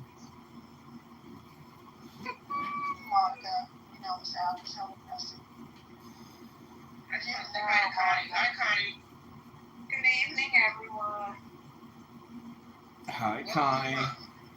Connie, do you think it's inappropriate for me to report Brad to the FBI in Minnesota for making death threats on this app 2 days ago for 30 minutes straight? I'm sure he didn't mean it. I think if you don't want the po-po, they're bloodthirsty to get involved in that. And the FBI, they're in Washington right now. Oh, no, they're in field offices all around the country. And, people who come on social audio chat apps and make death threats are probably on their priority list. I don't think he meant it. I don't think he meant it at all. You think he's just having a stressful day, so he comes on here to make death threats to relieve all the tension and strain in his life by making homicidal ideation statements for 30 minutes straight? Wow, what a classy guy. What a great guy. What an American patriot hero. How would he prove it? Would he have to, shelter your front door with a pistol and shit? Oh, no. That's like treated claim. That's stuff you don't have anything on court. That's why I usually do that. John, who said Brad sticks shove down his throat? What were you saying? Yeah, I think, for some reason, maybe one more time, he'll know don't like that, and then maybe he won't do it again, and they'll stop. That'll never happen. Like, it'll never, ever happen. That'll never happen. Did you flag him? Did you flag a speaker in the app that's your backup witness, and they have to give your word against him? I know I'm in the yeah, flag a speaker. They have the thing where you can flag them after they leave, before you leave. Flag the speaker, and then that'll be your, and it will no longer be your word against his. I kind of believe he. Bonnie, are you aware that John records every room that he's ever been in, ever? Yeah. Kitover's probably recorded more than anyone on this app. He's still here. He posed as a beautiful model PTR for a long time. He's hung out for hours and hours in the room by himself recording too. Yeah, John's been around for a long time. You know, he is a, what do you call it when you change? He's a chameleon. Sean, I have a question. Like, do you feel that you feel a little sexually confused that you keep bringing up this idea that John was dressed up as a woman? And you brought it up a couple times. It's just a little. He did it for a long time. I think it's kind of weird to have a PTR of a female. I mean, don't you think it's weird? I don't know, Sean. I would say it seems a little female. No, I think this is actually a very serious thing. Because, I mean, you know, if you're voting for him, you're supporting him, you know, all this stuff will come back to you. Sean, deep down wants to fuck you. No, not so much. Actually, I'm kind of asexual these days, you know. If you've been in a relationship for a long time, which I don't think, actually, Messi, I don't think you've actually ever been in a relationship. I don't think you get laid if you try. Definitely not. To be honest with you. I don't think you've ever gotten laid in your life. You've probably never been in a relationship. But, I've been in 2 relationships, actually, so I'm far from the middle. I was in an 18-year relationship, married for 18 years. Had about a 6-month break, and I've been taken for 15 years. I'm a keeper. That's what I am. But after this relationship, if something doesn't work out, if it doesn't work out, we don't live till we die. I'm never going to be in a relationship again. I'm going to live single. Yeah. That's what I'm going to do. Still hard to train a new one. I mean, I'm turning 48 at the end of the month, so, you know. I've been through it. I've worked in a strip club for 13 years. I've seen more shit than most of you will see in 10 years. Or actually your entire lifetime, I should say. Yeah. Happy early birthday, Sean. Oh, thank you, man. I appreciate you. And messy. Keep it messy. Keep it messy, man. Thank you, Mrs. Lopez. Stop thinking about men in dresses, Sean. It's funny, we asked a question about mental health, and this is what we get. I agree. Hey, I've always been about good vibes. The big mastermind and the DSM-5. Krista knows me. I've always been about good vibes. Like, there's plenty of people that know that I'm just always been about good vibes on here. I do like to get messy. I've had my trolling phases. My heart's been hurt by Goldie Mayan. If any of you remember her.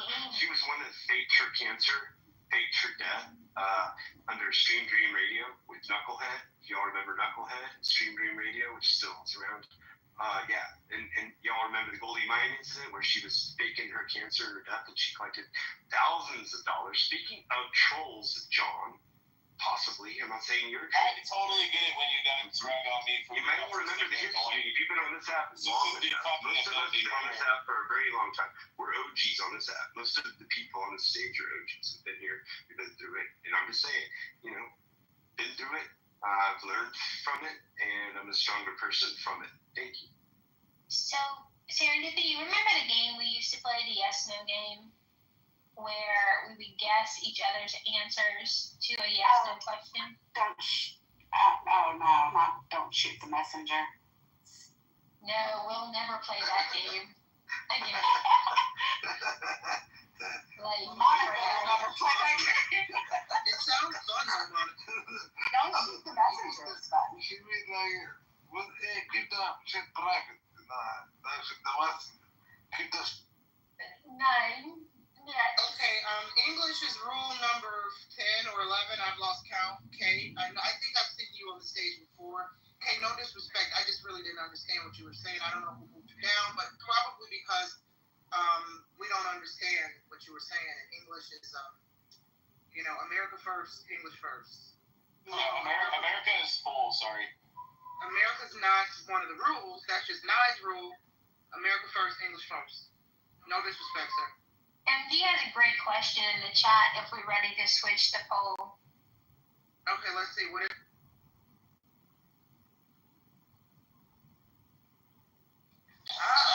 Where's Mojo? PTSD. Where's Mojo? Yes, definitely. Definitely. That's PTSD. Hey guys, where's Mojo? He was I think he's traveling back. Yeah. Having the time of his life in the real world. That's right. He's being in the moment. He's not in the clubhouse streets, but he has a life outside his house.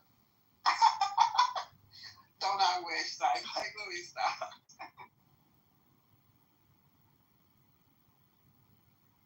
Monica, are you making the PTSD poll? If you don't say anything, I'll just assume yes. No, I'm not. I mean, we can. I just didn't.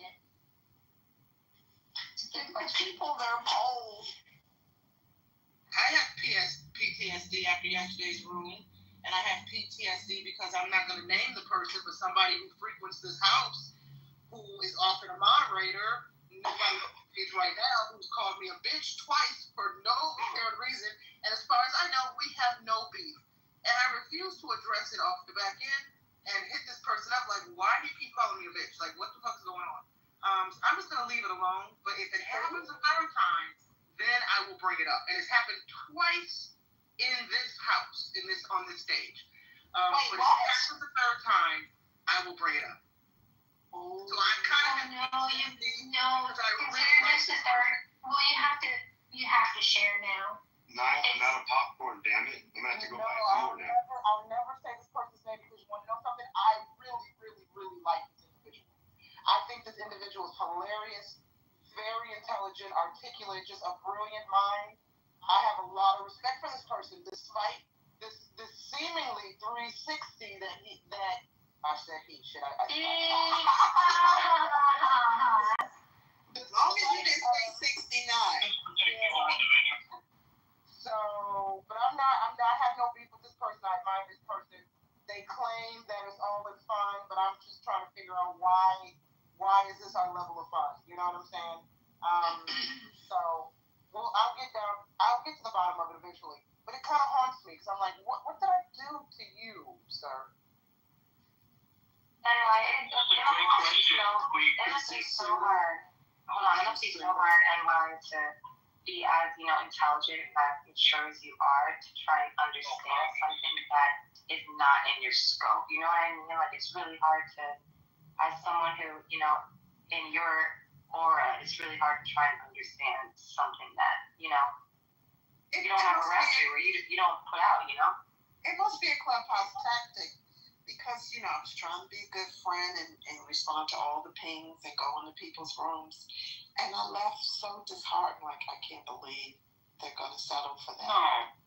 I can't believe it. It stressed me out so bad, I fell asleep. As soon as I laid down, and very seldom do I do that, because I have sleep apnea. So it's not really PTSD as far as when my brain is going to turn off. It's just, you'll get a little bit of insomnia, you'll get a little bit of borderline narcolepsy where you just want to fall asleep. And as soon as I lay down last night, I fell asleep because I'd be shocked at some of the shit people do on this app. So wait a minute, Clubhouse has been healing for you? You have sleep apnea, and when you come into the messy rooms, it helps you sleep? Maybe this is a cure. No, but I felt bad about it, though. Heroin also makes you late. Almost got to work late. Yeah, heroin. I got a parking ticket because I did not have the money to pay, parking, and I was like, okay, so, because see, where I work at, they think we're rich. A parking ticket is $40. I'm like, oh my God, I'm lazy. I got to park in the employee parking lot. So no, that's not good at all. You will never get off the sleep apnea machine unless you fall to sleep organically. And so Connie, I gotta get on the sleep apnea machine. I'm gonna get a sleep test because I've been snoring, pissing my girlfriend off like crazy. It's in my family too. It ain't even weight related. I thought it was weight related because I thought they were picking on me too, and they said that I literally in the sleep lab stopped breathing, and it was nothing they could do to revive me, and then I came back. Yes, so you should. And then and they had a lawsuit, so I got a new machine. And so the reason why I've been on it for a couple of years is they had to change the pressure and get rid of a no good sleep machine. And so, yeah, the pressure would go up 18, 15.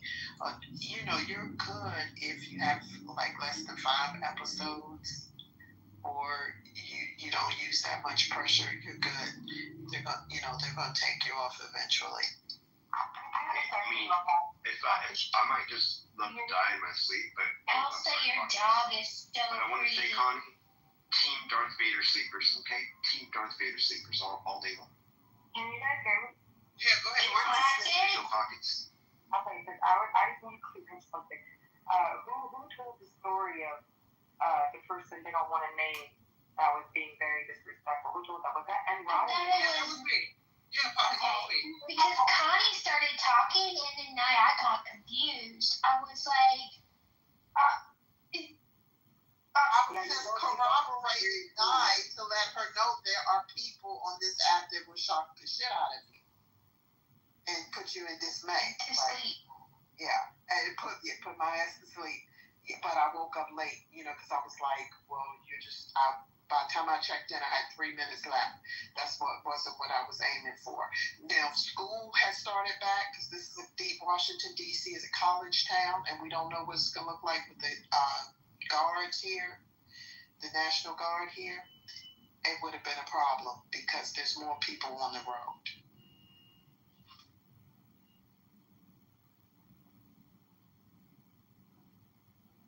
Connie, do you feel safer or less safe with the National Guard there? I'm going to feel safer because the mayor's office is a bully, and a lot of crime has happened, and they push it under the rug, and it doesn't get any coverage, not C coverage or any type of media coverage. I mean, they have abducted so many kids in D.C. that they had to close down the schools, and then they revamp them, got them out and opened them up as charter schools. So they did a lot of shit, and it didn't get to the media. But Big Brother, Uncle Sam, or whatever, he was always watching. So, and she don't know how to legislate. She's a bully. She will, she don't like what one of y'all say in the room. She will personally come down and try to kick your ass. She's the type of person she is. She would use her power to step on you like a roach. Wait, that's Mario Bowser? Yeah. Yeah. So that's the only person who could fuck with her was Trump. Because he don't care. Did you hear the reporter asked the chief of police, so what's the change? Did you see how she's wearing a tie? Yeah, well, they asked her what. Yeah, well, no, it isn't. And they asked her what the chain of command was, and she said, what does that mean? I know. It's on MSN webpage, the front webpage. And the mayor, I kept scrolling back because I couldn't believe it. Yeah. I couldn't. I was at work finishing up my time and attendance sheet, and I kept scrolling back. I'm like, the mayor, to her credit, jumped in, and made her move back. Huey and Dewey. Yeah. You know what it is? She knew what the chain of command. She's a lawyer.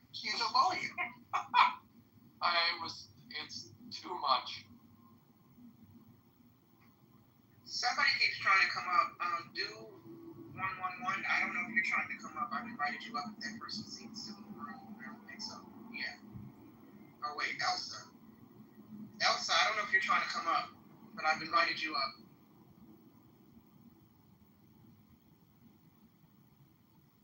So, hey, yesterday, Roger was talking about, like, what does it take to trigger people? You know, and you know what I think about in these rooms? I think this is really great training for public speaking and even for having debates.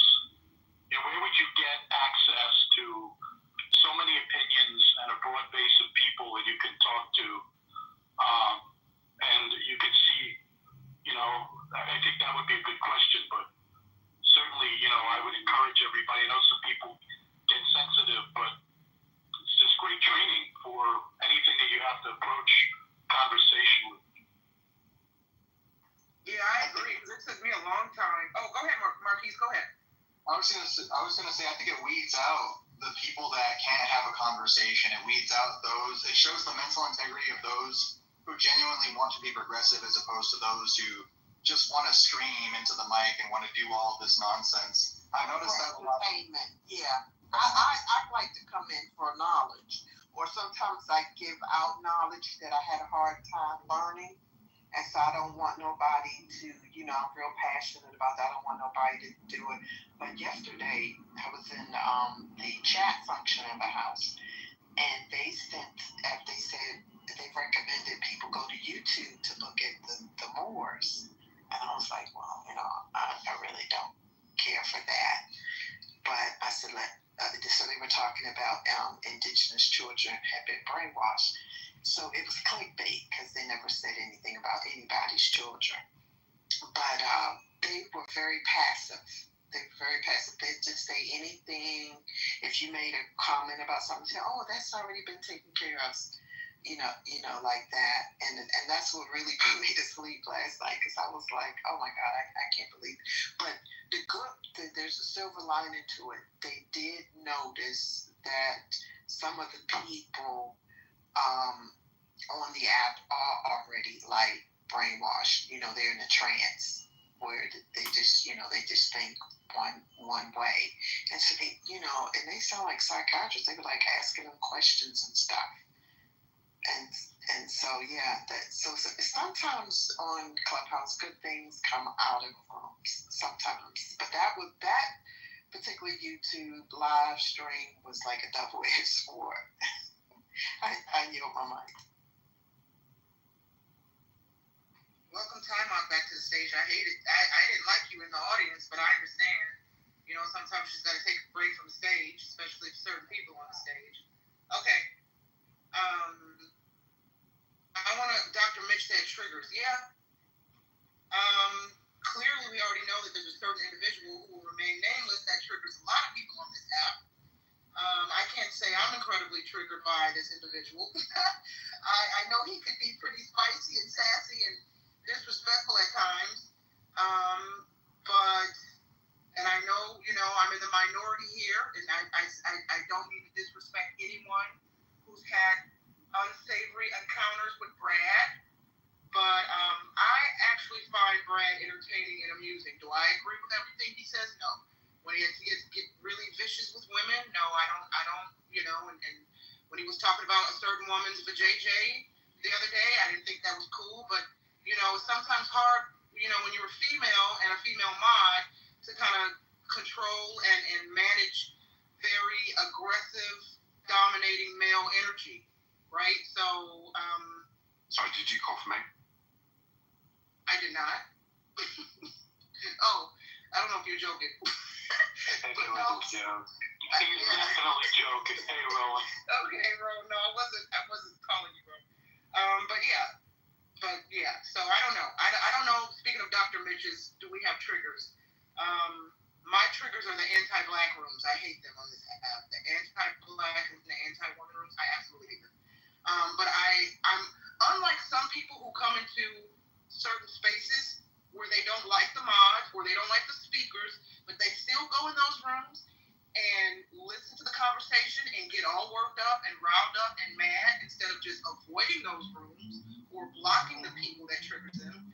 I think that some of them like it. I think y'all like being triggered. And by y'all, I'm saying, I'm speaking in general. But I don't like the ones where they're divisive, you know, like, because I'm pretty good if you ping me about coming right then and there, like that. Even when I fell asleep last night, the first thing I did when I got up was coming to you all's early morning vibration room, like that, because I was like, I remembered when I woke up that I didn't make it right after the last thing. But so I don't like it, when you have people that are divisive and they just come in your room just to garner people, like that. So that's the thing that I like. But I was in a room where a lady was doing a dissertation, and they were fake cosplaying as what Western British West Indian people, and they were actually Londoners that had made the move from the Caribbean over to London. And one of the last things they said before they silenced my mic, I guess because everybody was talking, she said, "Don't go in any more black rooms." And I'm sitting here like, why would you say that? Protect your mental health, because some of these ninjas on the app are wild style. Girl, you can protect your mental health and not go into some of these black. And I was thinking that, but I was sitting there saying, but you can't give up on black people. No, but honey, 95% but you of can't black take folks. the shit off of people either. Wait, hold on. Go ahead, come on. 95% of black folks on this app are ghetto.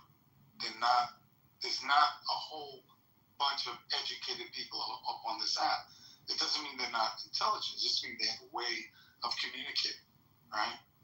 Some of them are intelligent, but for the most part, they communicate through anger and ego and things like this. So a lot of the ones that were here before that, they're back to work. They're back to their lives. But I've noticed that it's the most ghetto community out of anybody on this app. He ain't lying, and y'all know, those who know me, I love my people, but on this app, it's a first class ratchets. So Connie, they don't even use profile pictures. It's totally political. It's definitely ratchet, and I'm one of the most ratchet. So there you go. But, we know. David Duchovny is a friend. We gotta handle Times Square very delicately, because Times Square can get a little, can just deviate the conversation. Times Square, you're one of the characters that I have grown fond of on this app, but just tread lightly, sir, please. Okay. Absolutely, Days, of course, we'll do it as such, Maybe put on a British accent to make it more smooth for you. I appreciate that. Are you familiar with Doctor Who, since you're putting on a British accent? It sounds familiar. Is it a movie show? Okay, you know what? I'm insulted. It sounds familiar. I'm done with you. Next. I'm just kidding. I'm a Doctor Who fanatic, so if I'm just kidding. Oh, before my mentor died, he said he could get a autograph for my son, and Doctor Who is Scottish too. But if I'm not sure, I think he was going to go through Michael Jackson's executor, McLean, to the little Scottish connection to get it for him. I don't know.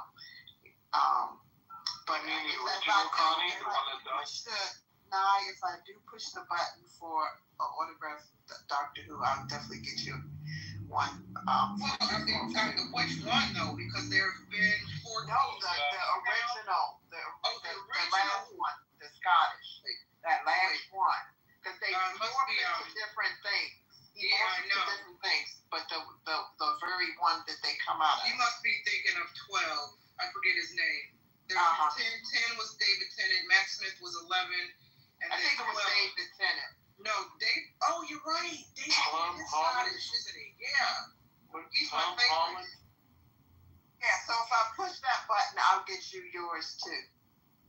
Luckily, I've had the pleasure of interviewing David Tennant. You did? Yeah. You did. Okay, so you don't need that one.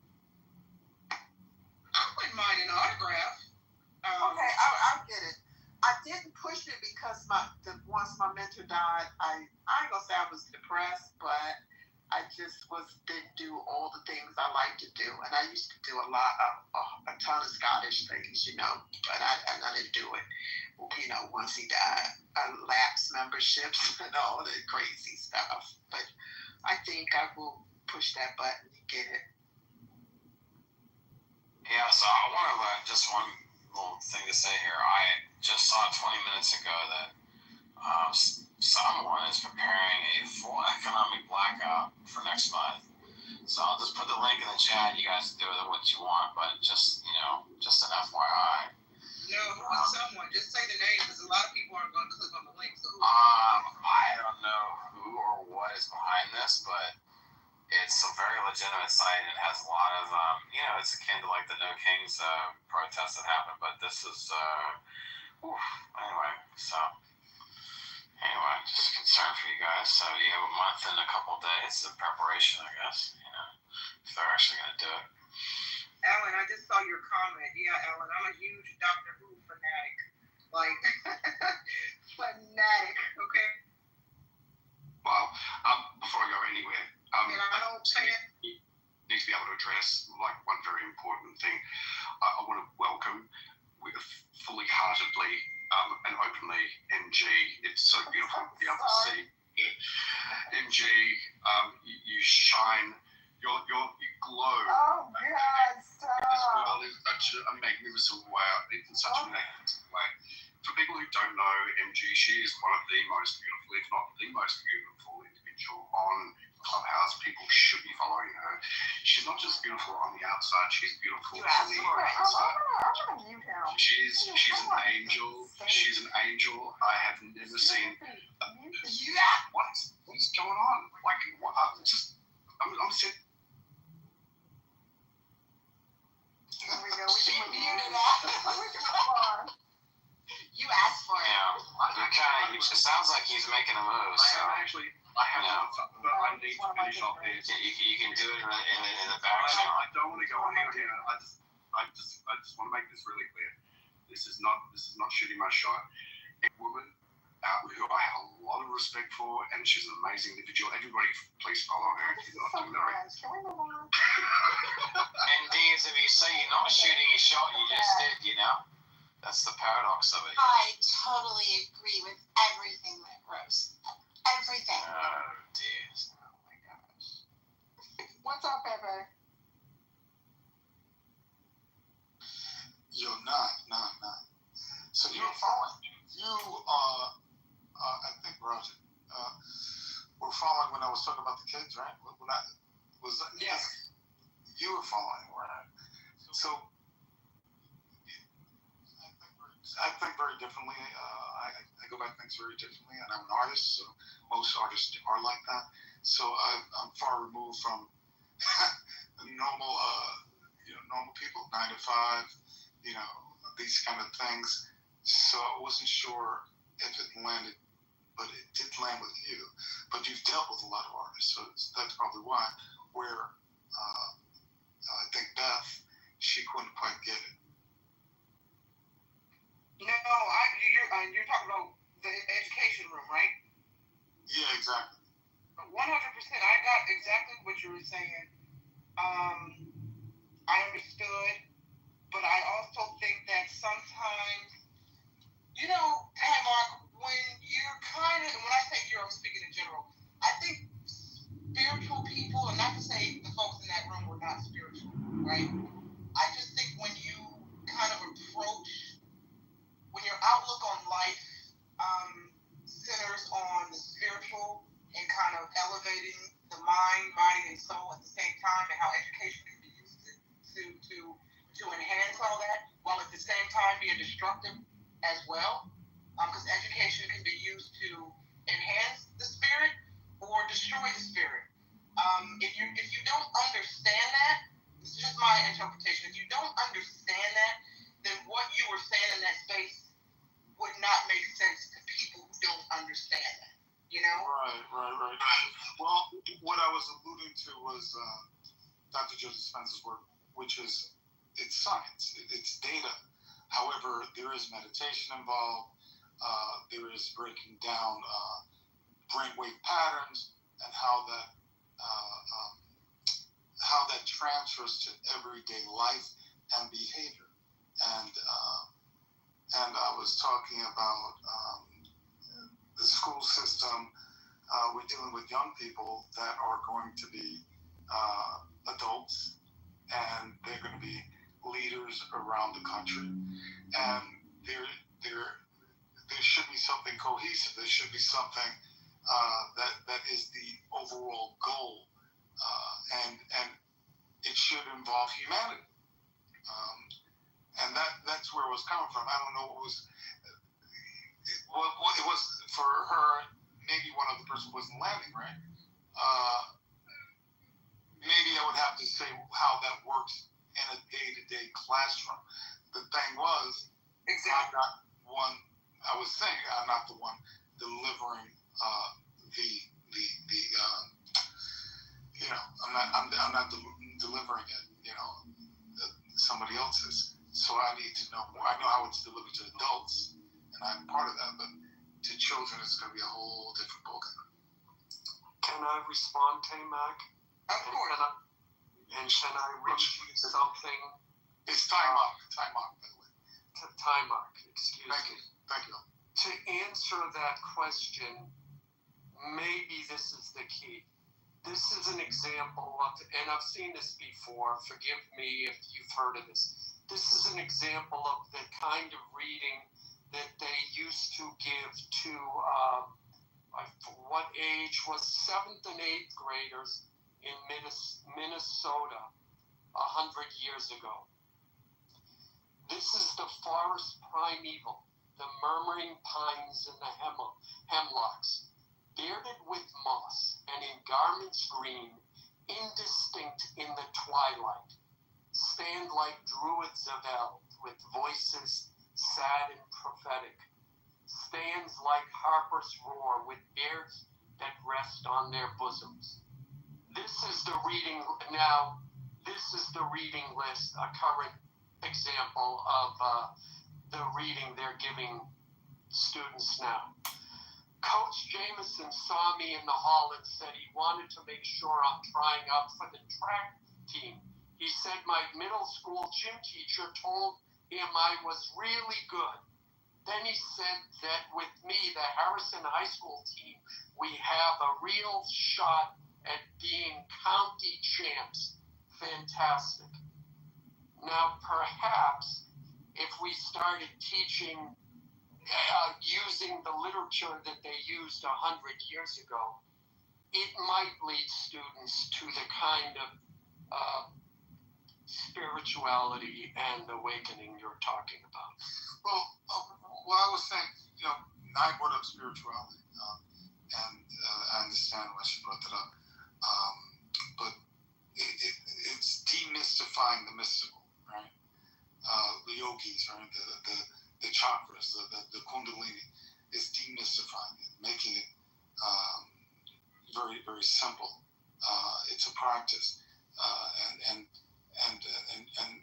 traumas are held in the bottom 3 chakras. So everybody's dealt with a certain amount of traumas,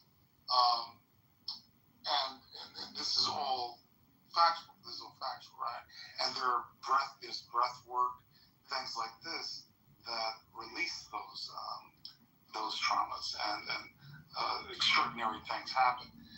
Now, children might be going through some trauma, but adults, it's really stuffed down there, right? With children, it's fairly new because they're still children. So getting to them early enough where they'll get these kinds of things very simply because it would be delivered in a way that they understand, right? It's not, So this is what's happening. This is happening right now. The first pilot program starting here in New York. So there'll be 2-day retreat. All this is going to be delivered to teachers and principals, cops, things like this, because they're going to experience it, and then it'll be rolled out to kids. So again, like I was saying, overall, having a big picture end game, for me, it would be, I would hope for everybody here, that it would be about humanity. It would, like I mentioned, no wars. Well, how the hell do you get to no wars? You can't do it by doing the same thing we've been doing for hundreds of thousands of years. You have to create a new culture of humans, a new environment. And it's not going to be exclusive of anything, as far as religious, right? Because you can be religion, keep religion, but this is science, your brainwave patterns, right? So when you're in a more PTSD state, you're in a high beta wave pattern. When you lower those brainwave patterns, right? Like right now, you're in a low beta wave pattern. The more you lower it, the more suggestive your subconscious is. And your subconscious rules your patterns. 95% of patterns, like when you saw people doing this earlier in the room, yelling at each other, cursing at each other, threatening each other, that was a pattern, right? That people practice. It's a habit. And what he's talking about is the frequency war, right? You know, and lower vibrational frequency versus high vibrational. And you're talking about the old Earth and the new Earth, and maybe I'm already. Yeah, but how do you make that communication for people to understand? Frequency is energy. There's a chart I have. It's amazing. It just puts points on it. Anger is 20 points. Right. You know, pride is 30 points. You know, peace and love is 700 points, dude. There you go. So. Time up. Let me ask you something though. When you mentioned, I think, and I'm not probably going to use the right phrase.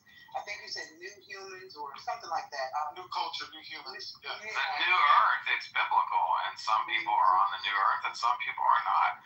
Maybe I already am, but there's a scientific process that happens during that. Well, wait. How do you think AI fits into this, Tyrone? And creating the new humans. Yeah, exactly. Oh, I see Ro wants to speak too. Yeah, bro. No, it's fine. I just noticed that Times Square got shut down to the goo for some reason. I'm not sure who did that. But it's an amazing coincidence that I just entered the room when that happened. Yeah, crazy. Well, that's fine. I mean, like, sure. Hey, you guys can watch Times Square, just so you know, we've got a policy here. It's just one mic at a time. I know I get sure that you want to be able to listen to yourself. And I think you've got a lot of interesting things to be able to have a conversation, but just if you could be aware that other people are trying to have a conversation as well. Can I translate that into American? He basically said you need to learn when to shut the fuck up. Bro, we just spent like a few hours while you were gone trying to calm the room, rolling in and out, but it was a mess. When Brad got in it with B, right? And then you opened this room, and then you got out of here when John and Brad were going at it. It did not stop. It did not stop. Can I just say this? John is a troll, but John is running for Congress, and John's education and military background are legit, and anyone that says otherwise is just lying. Period, point blank, period. Yeah, I got it. It just went, it was getting into all kinds of other stuff. It's not just John. It was a lot of back and forth. It was ridiculous. And then luckily Anson came at the end of it, and I pointed that Anson brought some discipline into the room just by his being here. So Uncle Anson, he had discipline in the other room. He ran it for an hour and 15 minutes. I show up for the last 15 and it erupted in chaos. That's right. I will take your fault. Yeah, no, I will take full blame for any space that goes. Like, if a space goes bad, it's always my fault. That is the first rule of Clubhouse. See, at least he's honest. So I was teasing John a little bit too. I was teasing him, but I'm still, and I agree. I think John is running. but there's a lot more than that, I think, going on. Don't you, Jeff? Now, don't you think there's a little bit more going on? Oh, absolutely. That's why I'm fascinated by John's journey. I hope that I can witness every bit of this journey until the great reveal, because I'm convinced that the reveal is going to be epic. And I could be way off in my assessment about John and his. Hold on. Let me tell you how it's gonna play out. This is not hard to read. He is going to raise enough money to get the signatures to get on the ballot in the primary, and he will lose the primary, and then the election's over, and then he can tell the tale about how he tried to fight the system. That's how it's going to play out. Like, anyone that thinks it's going to play differently, good or bad, is fooling themselves. But I do think it's worth the journey, because what's going to come out of this is you're going to see the Republican Party spend a ton of money when they start looking at the FEC filing and they see that he's raising money. Because right now they think that he's just his paper candidate troll, which he kind of is, right? But at the end of the day, they are going to spend money to defeat him. And then what we get to see with our own eyes is the corruption of the Republican Party that tries to take him on. And so we're going to have a front row seat to corruption. It's going to be amazing. But Mojo, why don't you just all for fun? Why don't you go for all the big bang? Why not, John? Why aren't you going in there to be a congressman? You're saying, Mojo, that there's so much money going into this other guy that we get others that he was going up against, right? That it's impossible. But he should go for it anyway, for real, though, for real. Hold on. He's going to need a lot more than $500. Hold on. He's going to go for it for real. And what for real means is that there is no filing fee. What for real means is that he needs about a little less than 600 validated signatures, which in the state of Illinois might require 6,000 signatures. And so at the end of the day, you're going to watch all of the challenges. I'm going to predict that the Republican Party tries to sue him at least 3 times during this process. But what I'm hopeful for, and why I'm willing to put my neck out to offer whatever assistance I can, is to be the person that causes the GOP to overspend in this race, and then to be able to expose the corruption. Because the cool thing is, he gets to document all this stuff, and he's going to get to show the world just how corrupt the politics is in Illinois and the GOP. It's going to be amazing. Roger, in this room, right now, I'm not looking for this at all, but he hasn't courted me once, and I've got more followers in this room than anybody, right? And I got a film being released October 19th nationwide, right? He hasn't courted me at all. So how serious is he?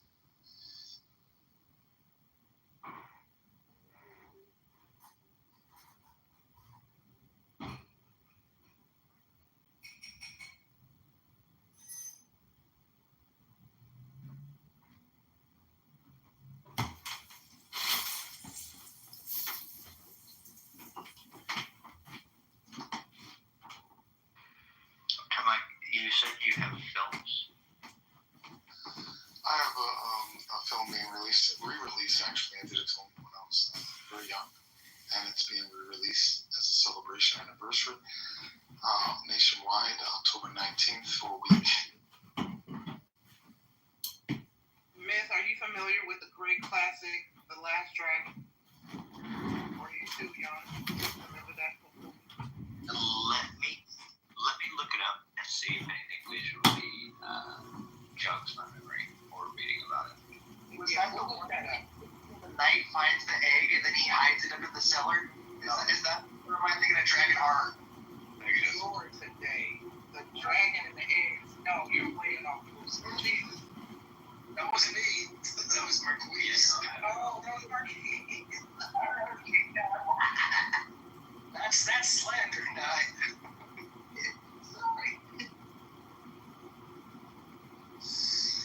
Anyway, so earlier before David and both I was talking about that big plan for young people, and I was talking. I told Naya I didn't know how it was landing, but she did.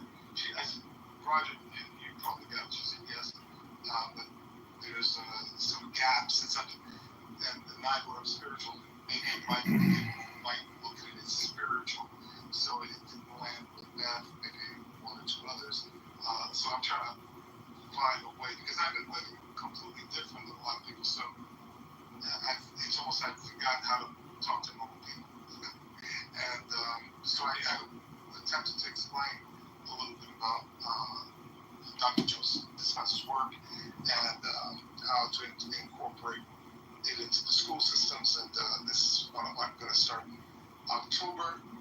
And things like, knowing your brainwave patterns, knowing when you take deep breaths in a certain pattern, that you bring your heartbeat, you bring your brainwave patterns down, and brainwaves down, and you're in a relaxed state, you be in a triggered state, right?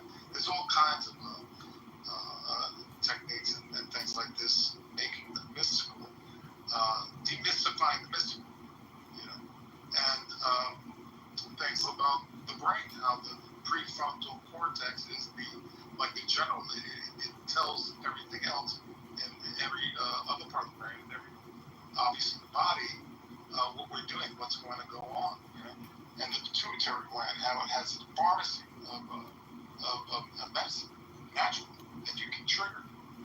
There's all kinds of things. There's mindful, the children that play ball with each other.